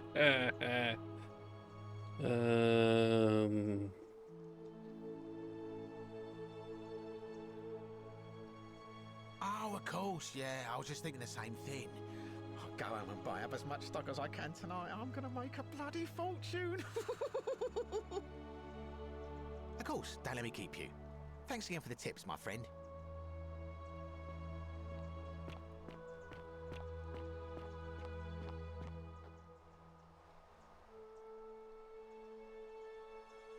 It is an honor to finally meet you, Oracle. You know my name? Oh, of course. You are an Oracle. You know many things. I too would like to offer my thanks for releasing us from that place and for your role in bringing us here. This world is truly wondrous. For a time, I returned to Alexandria, but they have no need of another fisherman, and I came to see there is nothing for me there. Instead, I have decided to follow the custom of your youths and backpack the world. It is a great adventure, and I have met many people from many cultures. I spent the first 25 years of my life avoiding the 42 sins that would deny me access to the afterlife. Now, I think it is time I had some fun. Indeed. Thank you, Oracle.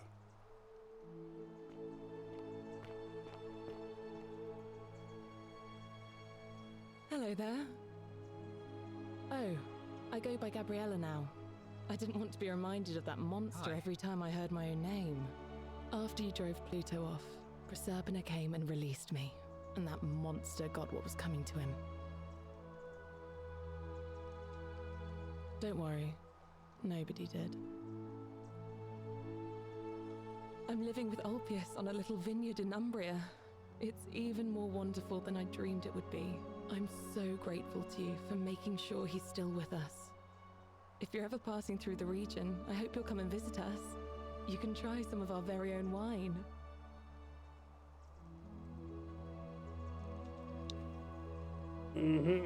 I might just do that. Thanks. You too. Oh. It's nice to finally put a face to the name.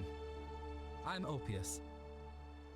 I understand I have you to thank for sending Galerius to save my life. The way you just showed up out of the blue and stopped me from making a terrible mistake. I'll be forever in your debt.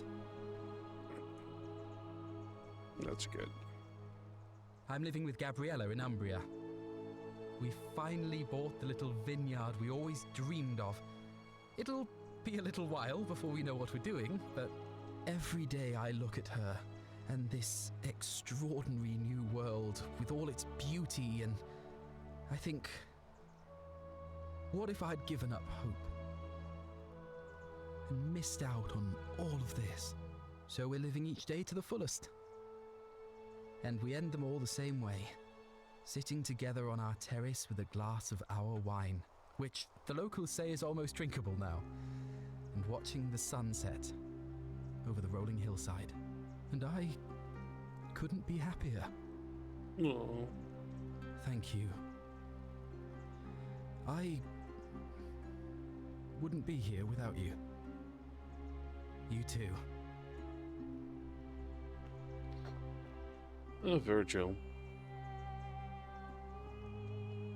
We meet again, my friend. I wanted to thank you personally for getting us out of there. I'm studying to be an architect again and living in a beautiful flat in Rotterdam, just down the river from Nijmegen, where I grew up. Of course, it's improved immensely since I was there last. Gleaming futuristic buildings and clean streets full of educated, accepting people. You natives of the 21st century have no idea how fortunate you are. You know, looking back, I think it might have been Rufius. But he was struggling with so many of his own demons. It's hard to hold a grudge. Nobody's heard from him, and I sometimes wonder what might have happened if one of us had been able to help him. I just hope, wherever he is, he's all right. You too. If you're ever in the Netherlands, I'd be happy to show you around. It's the least I could do.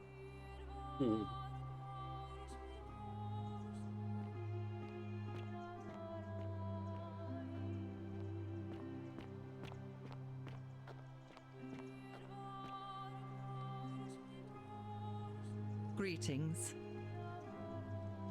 Thank you for your kind words and for liberating us all. In all the time I was in the underworld, I never once imagined that I might end up in a place so much like Elysium. I'm recovering. Octavia was kind enough to let me stay with her for a while, at least until I'm well enough to be independent again. Hello there. Ah, you remember that. I'm a little tired of Ovid, but that's all right.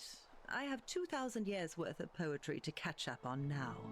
I'm already up to the 19th century, and am quite enjoying the work of a fellow named Poe. I think I may have found a kindred spirit. Men have called me mad, but the question is not yet settled whether madness is or is not the loftiest intelligence. And you, farewell, friend.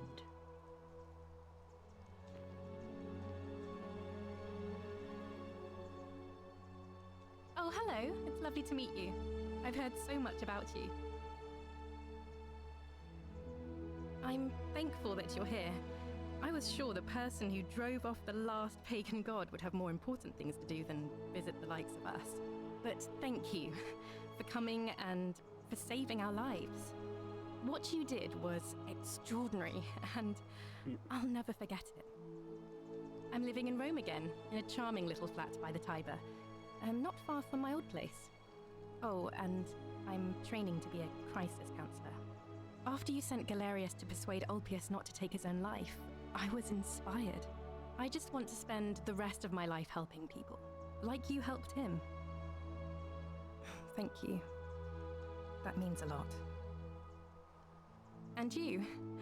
Oh, and I hope this isn't too forward, but some of us are going out for a drink after this, if you'd like to join us. Wonderful.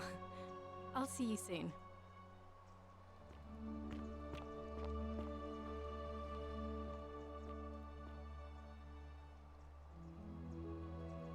I take it you're the oracle everybody's talking about. It's a pleasure to finally meet you. We have. I'm sorry, I don't remember. In any case, I'm Philip. I never thought I'd leave that cave, let alone the city. And now I'm living in the 21st century. What a time to be alive. And it seems I have your catabasis to thank for it. I'm working as a consultant to the Faculty of Classics at Cambridge University, helping fill the odd gap in their knowledge. Not that I need the money, but I do love being around enlightened minds again. My sincere thanks once again. Hello. Hello. Well, Hey. Oh, hello. Hello, I'm Dooley. Galerius said you're very nice and a big helper. Thank you for getting us out of the bad place. I didn't like it. I live at Galerius and Equitia's house. They look after me now and help me remember when I forget things, like brushing my teeth. Treasure? Oh, I forgot about that. I like my box now. Galerius got me a box that tells stories. It's my favourite thing. Bye-bye. You're here. It's lovely to finally meet you. Galerius told me all about you. So, you're the hero who somehow vanquished the last of the Roman gods. As I'm a priestess, you realize you've put me out of work. I'm just teasing. Actually, and it still feels a little sacrilegious to say this, I'm finding life after religion quite enjoyable. Galerius and I are engaged and expecting. We've just bought a lovely villa in the countryside with room for a large family, and Dooley too, of course. It feels like the world has just opened up for us. There's so much to learn, and so many more possibilities for our children than we ever imagined. We're just so thankful for what you did for us, for all of us. Oh, it's sweet of you to ask. She recovered nicely. In fact, she's here somewhere, if you'd like to ask her yourself.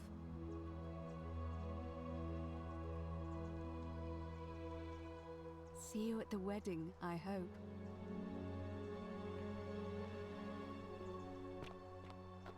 Hey. Hello. Anything Good evening. else?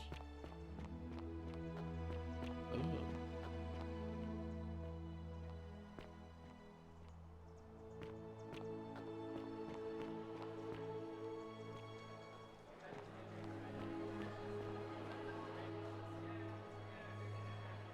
There you are.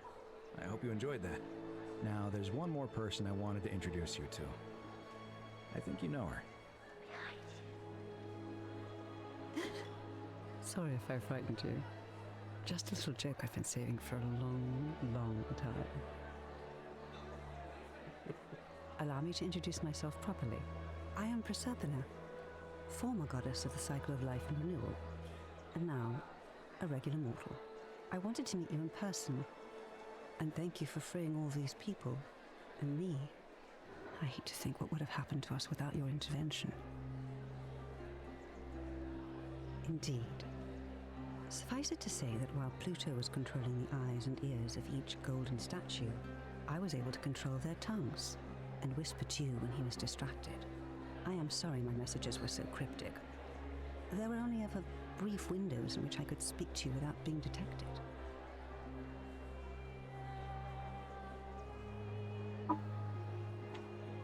I did. I may have given up my immortality, but I still retain my gifts as the goddess of the cycle of life and renewal. After witnessing Pluto punish countless poor souls over thousands of years, I knew this generation, the final wave, would not survive. So I tried to give them a way to buy more time. A second chance. Rather, as many second chances as they needed to avoid his wrath. So I whispered to Sentius in secret, telling him the prayer required to create a portal in my shrine. I knew the danger of humans being corrupted by godly power, and so I put a safeguard in place. I required the creator of the portal to sacrifice their own life, so that it could only be used selflessly to help others. What I did not anticipate is that Sentius would retain his accumulated memories from each previous day, and as a veteran soldier he had long since shed his fear of death. He quickly discovered that he could, in effect, prolong his own life indefinitely by exploiting the cycle. Of course, once I had taught him the prayer, I could not unteach him, and there was little I could do but wait for someone like you to come along and see him for what he was. We were all fortunate you came along when you did. I don't know what happened to him. I haven't heard from him, and I rather hope it stays that way. Oh, she inherited dominion over the underworld. Last time we spoke, she was working on a new world of some kind. She wouldn't say what it was, but I'd be surprised if you don't run into her again. I imagine we all will, one day. And you, although it feels like I've known you forever. Oh, and one last thing. Do you remember all those golden statues scattered throughout the city? Good, because they remember you. Well done, my friend. Of all the heroes who ever journeyed to the underworld and returned, none came close to achieving what you did. Hercules, Orpheus, Theseus, and Aeneas would be proud. Oh. Kinda choked me up.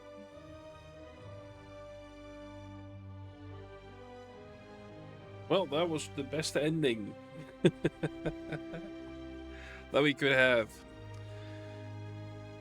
So, we've done the first ending. And now we've did the really, really happy ending.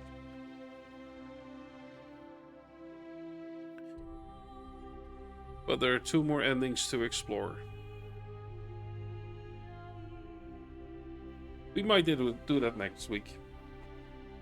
But for now, I hope you enjoyed it. We still got 15 minutes left. So let's put my face on the big screen. And get rid of the white blob behind me. That's better. Anyway.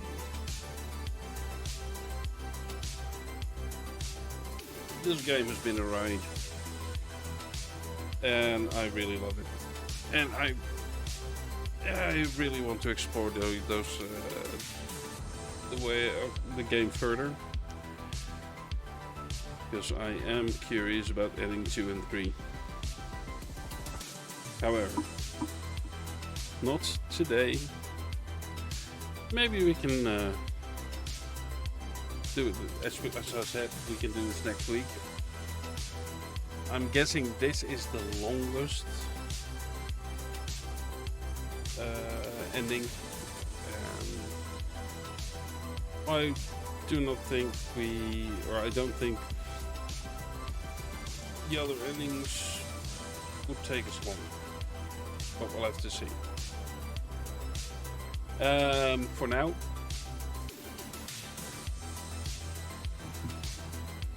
I just can say that I enjoyed it, and I really would like to see something else from these people or developers.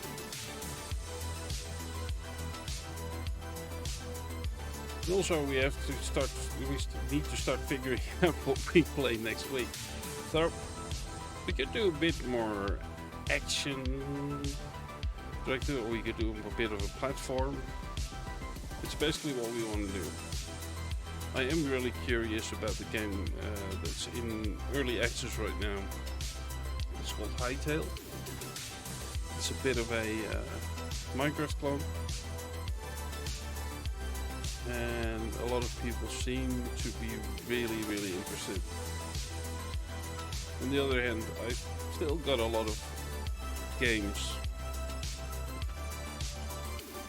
I need to play, or haven't played. So we might also do something like Hydrophobia, or maybe Styx. Shards of Darkness. That's also a cool thing. But we'll have to figure it out. For now, I hope you enjoyed everything. And if you are watching this later, yeah, feel free to leave a comment and give me some advice. And click follow, or hey, you will help me out, at least. But I think all has been said. I will continue to improve the stream, improve the overlays, improve everything, sound, whatever. Oh, wait. Who? Why are you down? It's my... Oh, great. We've got a little problem with the camera again. Okay, let's keep it like this. Well, even the camera is saying time to go to bed. So, for me, it was fun having you here. Until next time. Until tomorrow, where we will continue we will continue with Resident Evil. Until then, ta-ta.